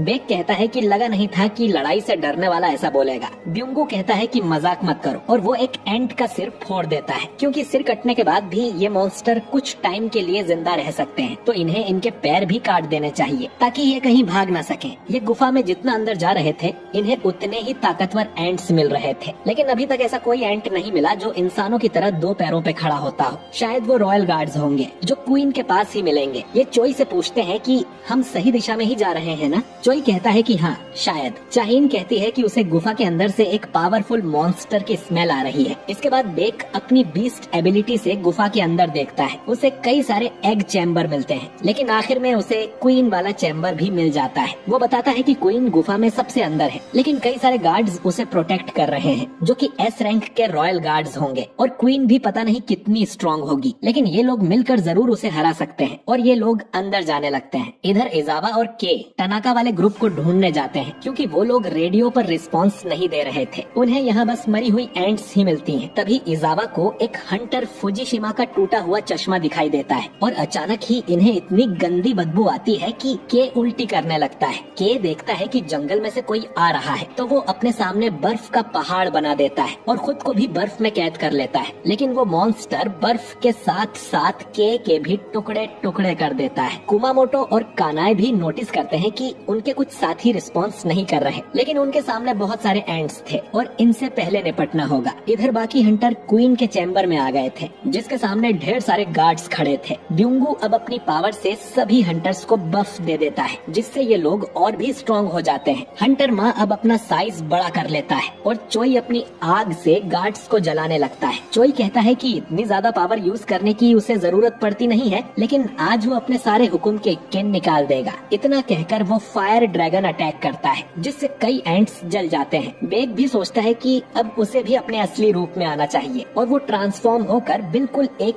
बीस्ट की तरह दिखने लगता है और 2 रॉयल गार्ड्स को अकेले ही मार देता है। और चाहीन भी बेग के इस बीस्ट फॉर्म को पहली बार देख रही थी। वो कैमरामैन पीछे खड़े होकर ये सब रिकॉर्ड कर रहा था। उसे अपने मैनेजर से पता चलता है कि उन्हें 80% से ज्यादा टीआरपी मिल रही है, तो उसे थोड़ा और करीब जाकर क्लोजअप वाले शॉट्स लेने चाहिए। लेकिन तभी ब्यूंगू उसे रोक लेता है और कहता है कि ये एस रैंक डंजन का बॉस रूम है, उसे पीछे ही रहना चाहिए, क्योंकि ये बैटल अब और भी खतरनाक होने वाला है। टीवी पर सब देख रहे थे कि हंटर्स क्वीन के सामने पहुंच गए हैं और उससे बैटल कर रहे हैं। एस रैंक हंटर्स ज्यादातर साथ में काम नहीं करते, लेकिन आज वो बिल्कुल एक टीम की तरह लड़ रहे हैं। हंटर माँ छोटी एंट्स को अपनी तरफ बुलाकर उन्हें मार रहा था और बाकी हंटर्स रॉयल गार्ड्स को मारने में लगे हुए थे। लिम अपने बो से हजारों मैजिकल एरोज फायर करता है और कई सारी वर्कर एंट्स को मार देता है। बेक अपने पंजों से लड़ रहा था, चोई अपनी फायर से सबको जला रहा था और चाहीन अपनी तलवार से सबको काटती जा रही थी। सबकी नजर आज इस रेड पर ही थी। ये लोग सारे गार्ड्स को मार देते हैं और अब सिर्फ एंट क्वीन ही जिंदा बची थी। हंटर माँ एक टैंक की तरह उसका ध्यान अपनी ओर खींचता है और बाकी सब डुअलिस्ट उस पर अटैक कर देते हैं। लिम उस पर मैजिक एरोस, बेक अपने पंजों से उस पर हमला करता है, लेकिन क्वीन पर कोई असर नहीं होता और वो इन लोगों पर जहर की उल्टी कर देती है। लेकिन क्योंकि इनके पास हीलर है तो वो तुरंत ही इन्हें ठीक कर देता है। जब तक ब्यूंगू जिंदा है इन लोगों को कुछ नहीं हो सकता।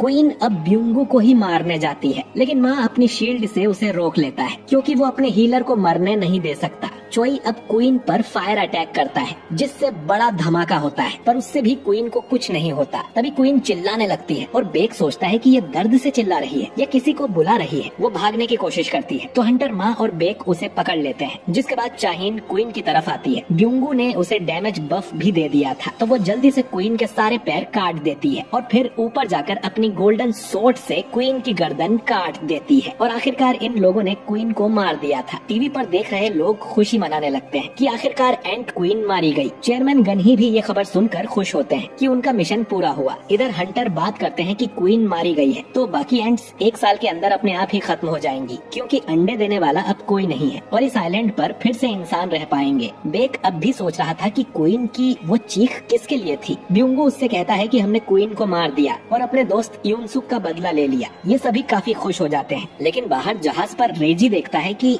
सभी एंट्स वापस नेस्ट की तरफ जा रही थी और उनकी इंटरफेरेंस वेव्स का असर नहीं हो रहा था। इधर चोई को महसूस होता है कि जो फायर वाला गेट उसने लगाया था वो तोड़ दिया गया है और एंट्स अंदर आ रही हैं। ये लोग सोचने लगते हैं कि उन्हें तो गोतो की टीम संभाल रही थी, कहीं क्वीन ने चिल्लाकर तो इन्हें नहीं बुलाया। लेकिन अगर ऐसा है भी तो मामूली एंट्स चोई के बनाए फायर गेट्स को नहीं तोड़ सकती। बेक को महसूस होता है कि कोई उनकी तरफ आ रहा है और अचानक ही इन सब को बहुत पावरफुल ऑरा महसूस होता है। तभी इनके सामने वो एंट आके खड़ा हो जाता है जो कि सबसे बड़े अंडे में से निकला था और यही अब तक बाहर के हंटर्स को मार रहा था। इसे हम एंट किंग कहकर बुलाएंगे। ये दिखने में सबसे अलग था और 2 पैरों पर खड़ा था। ये अपना माना रिलीज करता है, जिससे चाहीन तो अपने घुटनों पर ही बैठ जाती है और समझ जाती है कि ये कोई मामूली एंट नहीं है और इसकी स्मेल बहुत ही स्ट्रॉन्ग थी। हंटर माँ उससे लड़ने के लिए 1 कदम ही आगे बढ़ाता है और उसे ऐसा लगता है जैसे वो मर गया हो। किंग इनके पास से निकलकर क्वीन के पास जाता है और उसके सिर को खाकर चिल्लाने लगता है। क्वीन को मरा देख उसे गुस्सा आ गया था। वो पलक झपकते ही चाहीन के पीछे जाता है और एक हाथ मारकर उसे बहुत दूर फेंक देता है, जिससे वो अधमरी हो जाती है। इसके बाद वो हंटर माँ के पीछे जाता है। माँ तुरंत ही अपने शरीर को बहुत बड़ा कर लेता है, लेकिन एंट किंग एक पंच में ही उसकी शील्ड और उसके एक हाथ को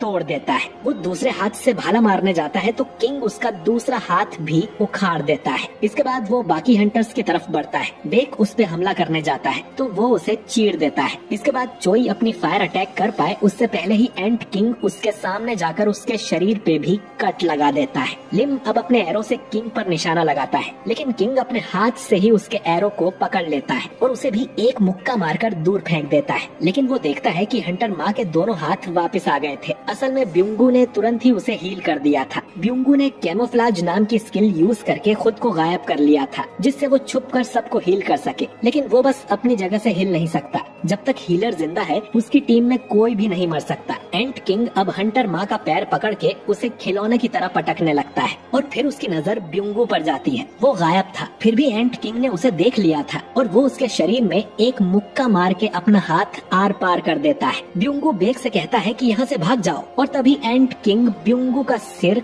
खा जाता है और बेक के सामने ही उसके दूसरे दोस्त की भी मौत हो जाती है। बेक गुस्से में उस पे हमला करता है तो किंग उसकी गर्दन पकड़ लेता है, जिससे बेक वापस अपने नॉर्मल फॉर्म में आ जाता है। किंग अपना मुंह खोलकर ब्यूंगू की लाइन दोहराता है कि बेक यहाँ से भाग जाओ। असल में उसने ब्यूंगू का सिर खा लिया था, जिससे उसके अंदर ब्यूंगू की सारी नॉलेज आ गई थी कि इंसान क्या है और युद्ध में किंग को हराने से ही युद्ध जीता जाता है। और अब ये किंग बोल भी सकता है। ये कहता है कि हमारी एंट क्वीन मर चुकी है, लेकिन तुम सब लोग बहुत ही कमजोर हो, तुम्हें मार के मजा नहीं आएगा, तो बताओ कि तुम्हारा किंग कहाँ पर है। तभी वो सेंस करता है कि नेस्ट के बाहर कोई पावरफुल इंसान है, शायद वो ही किंग होगा। ये सोचकर एंट किंग यहाँ से चला जाता है। बेक सोचता है कि बाहर तो सबसे पावरफुल गोतो है, क्या ये उसी के पास जा रहा है? लेकिन सोचने का टाइम नहीं है, हमें यहाँ से भागना होगा। तभी हजारों छोटी एंट्स यहाँ पर आ जाती हैं। इधर गोतो अपने साथियों को ढूंढ रहा था, क्योंकि उनके चार्ली और डेल्टा दोनों ग्रुप्स रिस्पॉन्स नहीं कर रहे थे। तभी गोतो उस जगह पहुँच जाता है जहाँ किंग ने के को मारा था। इसके बाद गोतो अपने चेयरमैन को कॉल करता है और कहता है कि हमारे कुछ हंटर्स मारे गए हैं। चेयरमैन बोलता है कि तुमने तो उन्हें कहा था ना कि कमजोर एंट्स पर ही हमला करना और ज्यादा रिस्क मत लेना। गोतो कहता है कि ये हंटर्स कमजोर थे तो इनके मरने से हमें कोई फर्क नहीं पड़ता। चेयरमैन पूछता है कि कोरियन टीम नेस्ट के अंदर है क्या? गोतो बोलता है कि हाँ, लेकिन अब बाहर की सारी एंट्स उड़कर नेस्ट में ही जा रही हैं। चेयरमैन पूछता है कि तुम्हें क्या लगता है अब उन हंटर्स के जिंदा बचने के कितने चांसेस होंगे? गोतो कहता है कि उनकी ताकत देखने के बाद मैं कह सकता हूँ कि 0%। चेयरमैन अब कहता है कि हमने तो कोरियन हंटर्स की मदद करने की पूरी कोशिश की थी, लेकिन वो सब जेजू मिशन में मारे गए, जिससे हमारे जापानीज हंटर्स को वहाँ से भागना पड़ा। असल में इनका प्लान ही ये था कि कोरियन हंटर्स को यहाँ मरने के लिए छोड़ दिया जाए, जिससे कोरिया देश कमजोर हो जाएगा और बाद में ये लोग क्वीन को मारकर अपने देश को बड़ा बता सकेंगे, क्योंकि एस रैंक का डंजन क्लियर करना बहुत बड़ी बात होती है। तो चेयरमैन इन सबको तुरंत वहाँ से निकलने का ऑर्डर देता है। तभी एंट किंग पीछे से इन पर हमला करता है, जिससे गोतो तो बच जाता है, लेकिन इशिदा मारी जाती है। गोतो होशिनो को तुरंत यहाँ से चले जाने को कहता है, वरना वो उसकी लड़ाई के बीच में ही आएगा। होशिनो अब यहाँ से भाग जाता है और गोतो के सामने एंट किंग खड़ा था। वो पूछता है कि क्या तुम राजा हो? जो सुन गोतो चौंक जाता है कि ये एंट तो बात भी कर सकता है और बोलता है कि हाँ मैं राजा हूँ। ये सुन एंट किंग खतरनाक मैजिक पावर रिलीज करता है। गोतो सोचता है कि ये पावर तो उसने पहले भी महसूस की थी जब वो जिन्वू से लड़ा था, लेकिन इससे पहले कि वो कुछ कर पाता एंट किंग गोतो को भी मार देता है। इधर हजारों एंट्स नेस्ट के अंदर आ गई थी। चोई अपनी पूरी पावर से उन्हें रोकने की कोशिश कर रहा था और सब लोग बुरी तरह से घायल हो गए थे। इनके पास लड़ने के लिए बिल्कुल भी ताकत नहीं बची थी। बेक समझ जाता है कि अब हम लोग जिंदा नहीं बचेंगे। एंट्स इन्हें मारने इनके पास आते हैं, लेकिन तभी इनकी शैडो में से वो सोल्जर्स बाहर निकलते हैं जो जिन्वू ने इनकी शैडो में छुपाए थे और वो एंट्स को रोक लेते हैं। इन्हें समझ नहीं आता कि ये क्या हो रहा है, ये ब्लैक सोल्जर्स कहाँ से आ गए। इधर जिन्वू डिसाइड करता है कि उससे भी लड़ाई में जाना पड़ेगा। इसके बाद इग्रिस, टैंक, आयरन और टस्क भी यहाँ आकर लड़ने लगते हैं। बेक सोचता है कि आखिर ये लोग हैं कौन, और तभी जिन्वू भी यहाँ पर आ जाता है, जो कि अपने एक शेडो सोल्जर की जगह पर एक्सचेंज करके आया था। उसे देख सब हैरान हो जाते हैं कि आखिर ये यहाँ कैसे आया। इधर जुनही और बाकी लोग देखते हैं कि रेड का जो लाइव टेलीकास्ट चल रहा था वो अचानक से ही बंद हो गया है और लोगों को पता ही नहीं कि जेजू आइलैंड पर क्या हो रहा है। ब्रॉडकास्ट चैनल पर लोगों के ढेर सारे कॉल्स आ रहे थे कि अचानक टेलीकास्ट बंद क्यों कर दिया और उसे दोबारा चालू करो, लेकिन डायरेक्टर का कहना था कि टेलीकास्ट तो छोड़ो,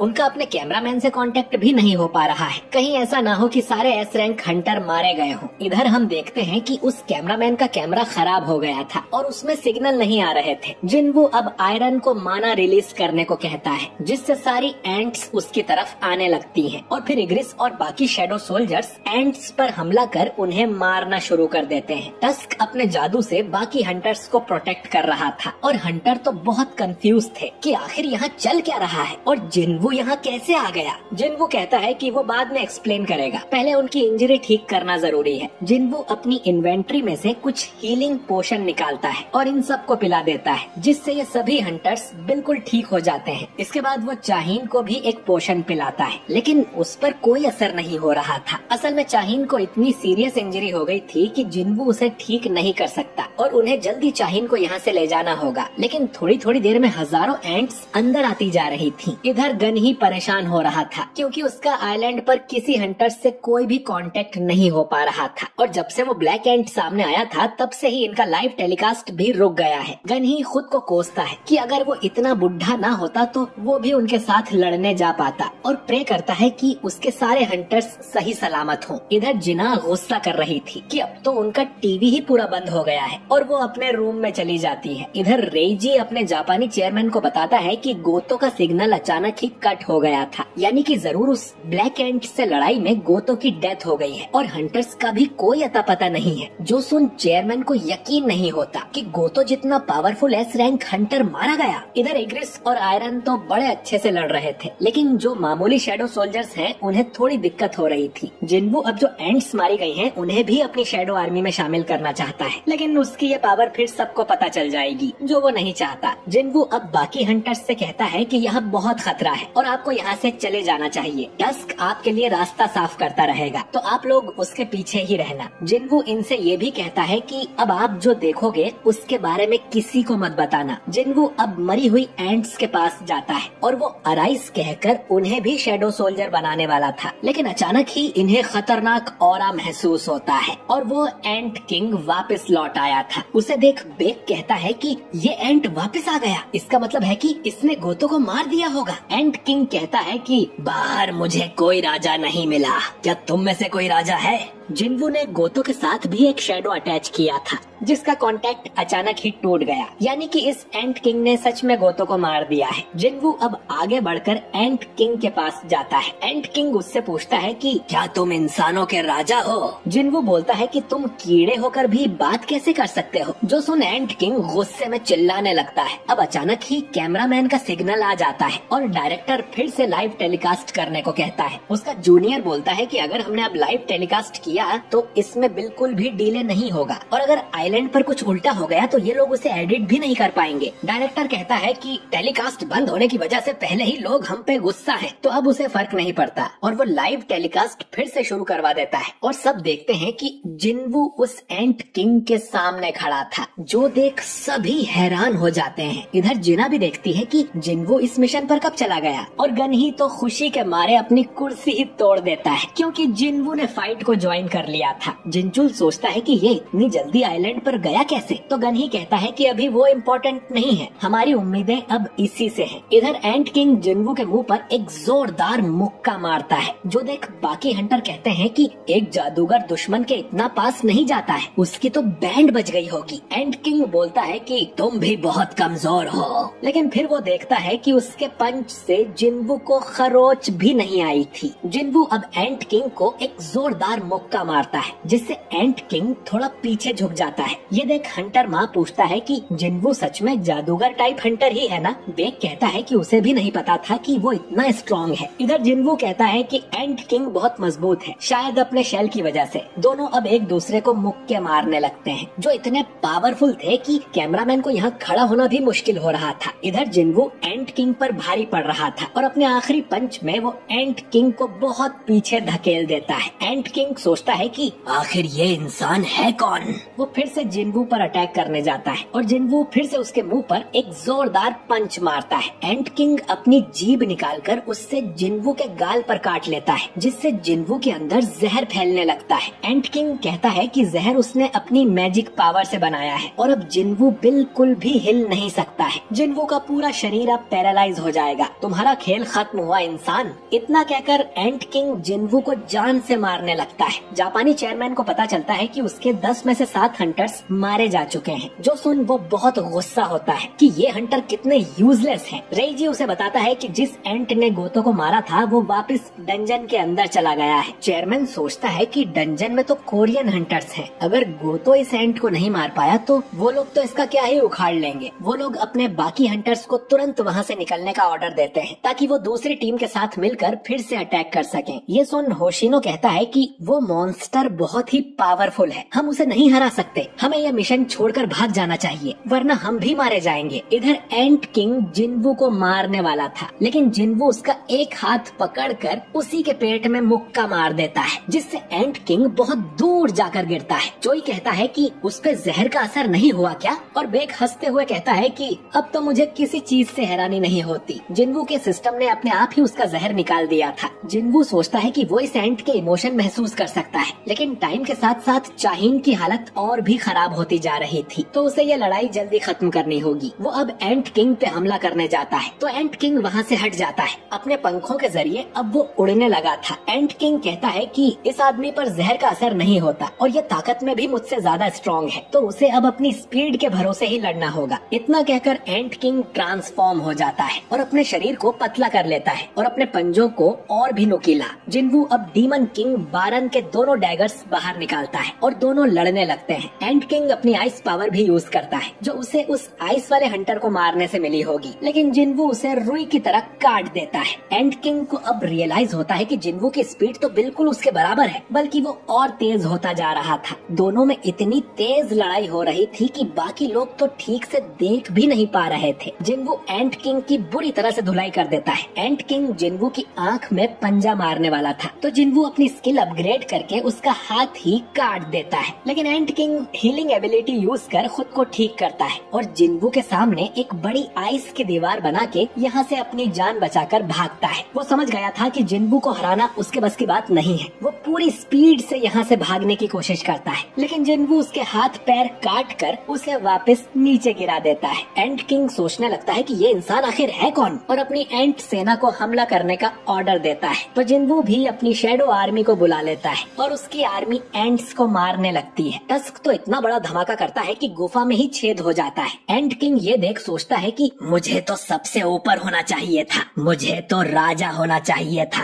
लेकिन अब उसे जिंदा रहने के लिए भागना पड़ेगा। वो फिर से उड़कर यहाँ से भागने की कोशिश करता है, लेकिन जिन्वू अपनी टेलीकिनेसिस की पावर से उसे पकड़ लेता है और नीचे पटक देता है और एंट किंग एक कीड़े की तरह रेंगने लगता है। जिन्वू अपने डैगर्स लेके उसके पास जाता है और उसके टुकड़े टुकड़े करके एंट किंग को मार देता है। एंट किंग के मरने के बाद बाकी एंट्स अपने आप ही यहाँ से जाने लगती हैं। जिन्वू अब भागकर चाहिन के पास जाता है, जिसका ऑरा ऑलमोस्ट खत्म ही हो गया था। चोई कहता है कि उनका हेलीकॉप्टर बाहर ही खड़ा है, उन्हें चलना चाहिए, लेकिन जिन्वू कहता है कि उतनी देर तक चाहिन जिंदा नहीं बचेगी। जिन्वू अब एक एलिक्सर ऑफ लाइफ की बोतल निकालता है, जिससे उसने अपनी मदर को ठीक किया था। जिन्वू वो बोतल चाहिन को पिला देता है, लेकिन उससे भी कोई असर नहीं होता, क्योंकि चाहिन की हालत बहुत खराब हो चुकी थी। जिन्वू को अब समझ नहीं आता कि वो अब करे क्या। बाहर जाने का उनके पास टाइम नहीं है। शैडो एक्सचेंज भी वो 3 घंटे में एक बार ही कर सकता है, और उसे ये नहीं पता कि शैडो एक्सचेंज करके वो चाहिन को अपने साथ टेलीपोर्ट कर पाएगा भी या नहीं। वो सोचने लगता है कि चाहिन को बचाने का कोई तो तरीका होगा, और तभी उसे एक आइडिया आता है और वो कैमरामैन से कहता है कि रिकॉर्ड करना बंद करो, वरना मैं कैमरा तोड़ दूंगा। कैमरामैन उसकी बात मान जाता है। इसके बाद टस्क ब्यूंगू की लाश इनके सामने लाके रख देता है। बेक पूछता है कि वो क्या करने की सोच रहा है, पर जिन्वू कहता है कि बातें करने के लिए उनके पास टाइम नहीं है। वो ब्यूंगू की लाश के पास जाकर अराइज बोलता है, जिससे ब्यूंगू की शैडो एक्सट्रैक्ट हो जाती है और वो भी जिन्वू की आर्मी का एक सोल्जर बन जाता है। इधर गोतो की टीम से जो हंटर्स जिंदा बच गए थे, उन्हें उनका चेयरमैन वापस आइलैंड पर जाने को बोलता है। होशिनो कहता है कि तुम हमें वापस उस जगह भेजना चाहते हो जहाँ पर वो मॉन्स्टर है। अगर तुमने उसे अपनी आँखों से देखा होता तो ऐसा कभी नहीं कहते। उसने गोतो को भी बहुत आसानी से मार दिया था। अब रेइजी बताता है कि वो एंट किंग मर चुका है, किसी कोरियन हंटर ने उसे मार गिराया। इधर बाकी सब हंटर्स जिन्वू की ये स्किल देखकर हैरान थे कि ये मरे हुए लोगों की शैडो निकालकर उनकी पावर यूज कर सकता है। ब्यूंगू यानी कि उसकी शैडो अब चाहिन की तरफ जाने लगती है। जिन्वू कहता है कि उसने एक आवाज सुनी थी, ये आवाज ब्यूंगू की थी जो उसकी पावर यूज करने को कह रहा था। अब ब्यूंगू क्योंकि एस रैंक का हीलर था, तो वो चाहिन को बड़ी ही आसानी से हील कर देता है। जिन्वू बोलता है कि ब्यूंगू असल जिंदगी में जरूर बहुत अच्छा इंसान रहा होगा, क्योंकि जिन्वू ने तो उसे कोई ऑर्डर भी नहीं दिया था और वो अपने आप ही चाहिन को जाके हील करने लगा और चाहिन बिल्कुल ठीक हो जाती है। कैमरामैन समझ गया था कि जिन्वू ने कैमरा बंद करने को क्यों बोला, क्योंकि वो उसकी ये शैडो वाली पावर किसी को नहीं बताना चाहता। चोई सोचता है कि हर बैटल के साथ लेवल अप करना कितनी खतरनाक पावर है। अब बेक जिन्वू से कहता है कि ब्यूंगू की पावर फ्यूचर में जाकर उसे बहुत काम आएगी, लेकिन ब्यूंगू को लड़ाई से हमेशा नफरत होती थी, तो वो नहीं चाहता कि जिन्वू उसकी शैडो का इस्तेमाल करे। जिन्वू कहता है कि उसे रेड गेट वाले दिन की याद आ गई, जब बेक ने ऐसे ही उसके कंधे पर हाथ रखा था, लेकिन इस बार बेक ऑर्डर नहीं दे रहा, बल्कि एक रिक्वेस्ट कर रहा है। और जिन्वू वैसे भी ब्यूंगू को अपनी शैडो आर्मी में नहीं रखने वाला था। जिन्वू अब ब्यूंगू के पास जाकर उसकी शैडो रिलीज कर देता है, जिससे उसकी शैडो खत्म होने लगती है। ब्यूंगू बेक की तरफ देखकर मुस्कुराता है और हमेशा के लिए चला जाता है। इधर जापानी चेयरमैन सोच रहा था कि ये जिन्वू उस आइलैंड पर कैसे पहुंच गया, ये तो रेड का हिस्सा नहीं था ना। रेइजी कहता है कि पता नहीं, लेकिन पावर रीडिंग्स की माने तो वो अचानक ही आइलैंड पर प्रकट हो गया था। चेयरमैन गुस्से में सोचता है कि उसने 7 एस रैंक हंटर भी खो दिए और फाइनल बॉस को भी कोरियन हंटर ने मारा। रेइजी पूछता है कि उन्हें प्लान 9 एक्टिवेट करना है या नहीं। अगर हमारे और हंटर मारे गए तो हमारा देश बहुत कमजोर हो जाएगा और हमारे देश में खुलने वाले गेट्स को ही हम नहीं संभाल पाएंगे। चेयरमैन कहता है कि तुरंत वहाँ से वापस आ जाओ और बहुत गुस्से में अपना फोन तोड़ देता है। एंट किंग और क्वीन के मरने के बाद बाकी बची एंट्स इधर उधर उड़ने लगती हैं और जो सारे जहाज आइलैंड को घेरे हुए थे, उनके हंटर्स इन्हें मारने की कोशिश करते हैं, क्योंकि अब उनका कोई लीडर नहीं है, तो वो कुछ भी कर सकती हैं और उड़कर शहरों की तरफ भी जा सकती हैं। इधर सारे कोरियन हंटर्स भी गुफा से निकलकर अपने हेलीकॉप्टर में बैठ जाते हैं। चोई कहता है कि तुरंत यहाँ से निकलो। एक हंटर पूछता है कि जिन्वू कहाँ पर है, तो चोई बताता है कि वो यहीं रहेगा, बाकी बचे अंडे और एंट्स को खत्म करने के लिए, और हमारी जो हालत है हम यहाँ रुककर उसकी मुश्किल ही बढ़ाएंगे। चाहिन अब खतरे से बाहर है, लेकिन फिर भी उन्हें उसे हॉस्पिटल ले जाना होगा। इसके बाद ये लोग यहाँ से चले जाते हैं। इधर टस्क अपनी आग से अंडों को जलाने लगता है और उनसे भी जिन्वू लेवल अप हो रहा था। इसके बाद जिन्वू डीमन मोनार्क की सोर्ड निकालता है और उससे एक ही बार में कई सारी एंट्स को मार देता है। बाकी का काम वो अपने शैडो सोल्जर्स पे छोड़ देता है और वो सब भी एंट्स को मारना शुरू कर देते हैं और जिन्वू का लेवल अब 100 हो गया था। इसके बाद जिन्वू एंट किंग की लाश के पास जाता है, जिस इसके मरने के बाद भी जिन्वू को पावरफुल ऑरा महसूस हो रहा था। जिन्वू अब एंट किंग की शैडो एक्सट्रैक्ट करने के लिए अराइज बोलता है, लेकिन अचानक ही वो किसी अंधेरी जगह में पहुंच जाता है जहां वो कुछ भी महसूस नहीं कर पा रहा था। लेकिन अगले ही पल वो वापस असली दुनिया में पहुंच जाता है और उसके सामने एंट किंग की शैडो प्रकट होती है और वो भी अब जिन्वू की आर्मी का हिस्सा बन गया है। जिन्वू अब बाकी की एंट्स को अराइज करने जाने लगता है, लेकिन तभी एंट किंग बोलता है कि मेरे मालिक,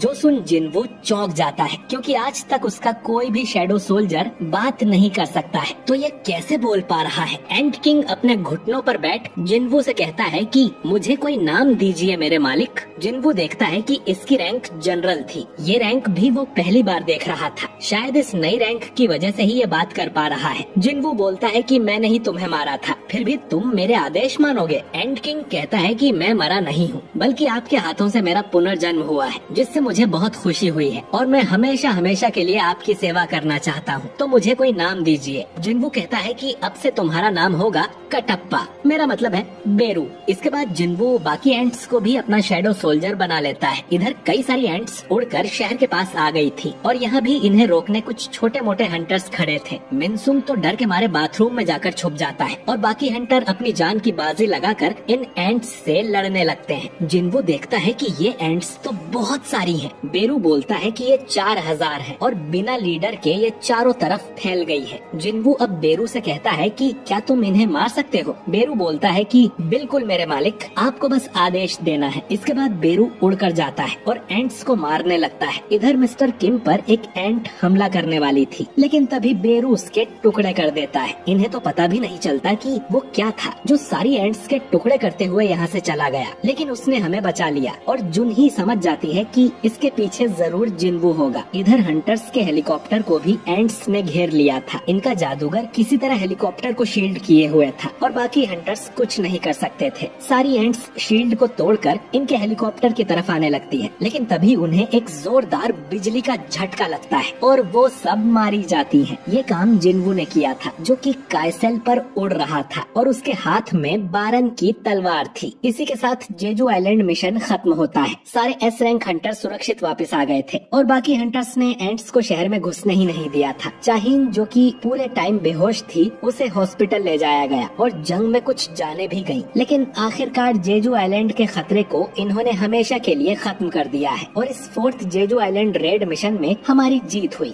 2 दिन बाद हम चाइना की बॉर्डर को देखते हैं, जिनकी तरफ कुछ एंट्स उड़कर जा रही थी, लेकिन इनके पास भी एक नेशनल लेवल हंटर है जिसका नाम है लिu जीगैंग। वो अपनी तलवार से एक वार करता है और आसमान में बड़ा धमाका होता है जिसमें सारी एंट्स खत्म हो जाती हैं। लिu कहता है कि कितनी शर्म की बात है कि मुझे एंट किंग की जगह इन मच्छरों को मारना पड़ रहा है। मुझे वहाँ जाने दिया होता तो बहुत मजा आता। रेड को अब कुछ दिन बीत जाते हैं। जो लोग रेड में मारे गए थे उनके लिए एक मेमोरियल बनाया जाता है। सभी हंटर्स और ढेर सारे लोग यहाँ पर आए थे। जिन्वू भी यहाँ फूल चढ़ाने आता है और पूरी दुनिया को पता चल गया था कि ये रेड जिन्वू की वजह से ही कामयाब हुई है। कुछ लोग उसे हीरो बोल रहे थे, लेकिन कुछ लोगों का कहना था कि अगर जिन्वू शुरू में ही हंटर के साथ गया होता तो इतने लोग भी नहीं मरते, लेकिन वो तो ऑरा फार्मिंग करने बिल्डिंग की छत पर चढ़ा हुआ था। बेक जिन्वू से कहता है कि अपना सिर ऊंचा रखो, चाहे लोग कुछ भी कहें, हमारी जीत तुम्हारी वजह से हुई है। जिन्वू यहाँ से जाने लगता है और हम देखते हैं कि चाहिन उसे देख रही थी। इसके बाद चेयरमैन गनही जिन्वू का शुक्रिया अदा करते हैं। जिन्वू कहता है कि अगर वो पहले ही उनके साथ गया होता तो शायद ब्यूंगू आज जिंदा होता।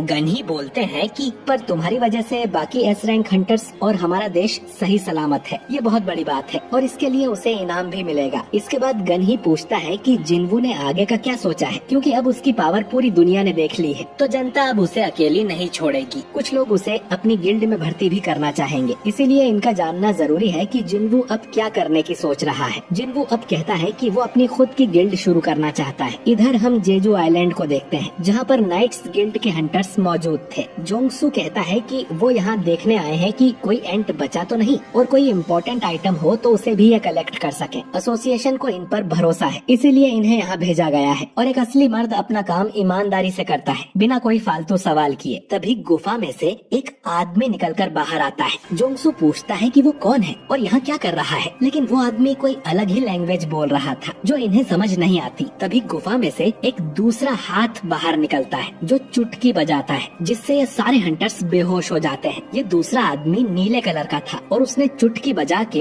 इन सबको सुला दिया था। इसके बाद ये लोग कुछ अजीब सी बातें करते हैं कि कोई है जो इंसानों का साथ दे रहा है जबकि उसे नहीं देना चाहिए। शायद ये लोग जिन्वू की बात कर रहे थे और फिर दोनों ही अपने अपने पोर्टल खोल के यहाँ से चले जाते हैं और हम जिन्वू के फादर इल हुआन को देखते हैं जो छुप के ये सब देख रहा था। खैर, इधर जिन्वू को अपनी गिल्ड खोलने की परमिशन मिल गई थी और जिन्हू उनके लिए ऑफिस ढूंढने लगता है और सोंगी कहती है कि जिन्वू उसे भी हायर करे। जिन्वू ट्रैफिक में फंसा हुआ था, तभी उसे गनही का कॉल आता है। वो बताता है कि जिन्वू जहाँ फंसा है उसके पास ही एक बी रैंक डंजन खुला है और इसीलिए वहाँ ट्रैफिक जाम लगा है और हंटर को वहाँ पहुँचने में थोड़ा टाइम लग सकता है। अब जिन्वू उस गेट के पास जाता है और अकेले ही उसमें एंटर कर लेता है, लेकिन उसके अंदर जाते ही ये मामूली गेट एक रेड गेट में बदल जाता है और जिन्वू अब एक बड़े से जंगल में फंस गया था। उसके सामने कई सारे मॉन्स्टर थे और जिन्वू अपनी शैडो आर्मी को समन करता है जो कि अब बहुत ज्यादा बड़ी हो चुकी थी और इनमें सबसे पावरफुल था बेरू और जिन्वू इन्हें अटैक करने का ऑर्डर देता है। इधर चाहीन कहती है कि उसे अब भी बहुत कुछ सीखना है। वो डंजन में कमजोर थी और दूसरे लोगों को उसे बचाना पड़ा। मुझे उस बाहुबली तक पहुंचना होगा, मुझे उसके साथ खड़ा होना है और इसके लिए मुझे और ज्यादा स्ट्रॉन्ग होना पड़ेगा। आखिर में हम एक बहुत ही तगड़ा शॉट देखते हैं जिसमें जिन्वू की आर्मी घुटनों पर बैठी थी और जिन्वू कहता है कि अगला शिकार कहाँ है और इसी के साथ सोलो लेवलिंग का सीजन 2 खत्म हो जाता है।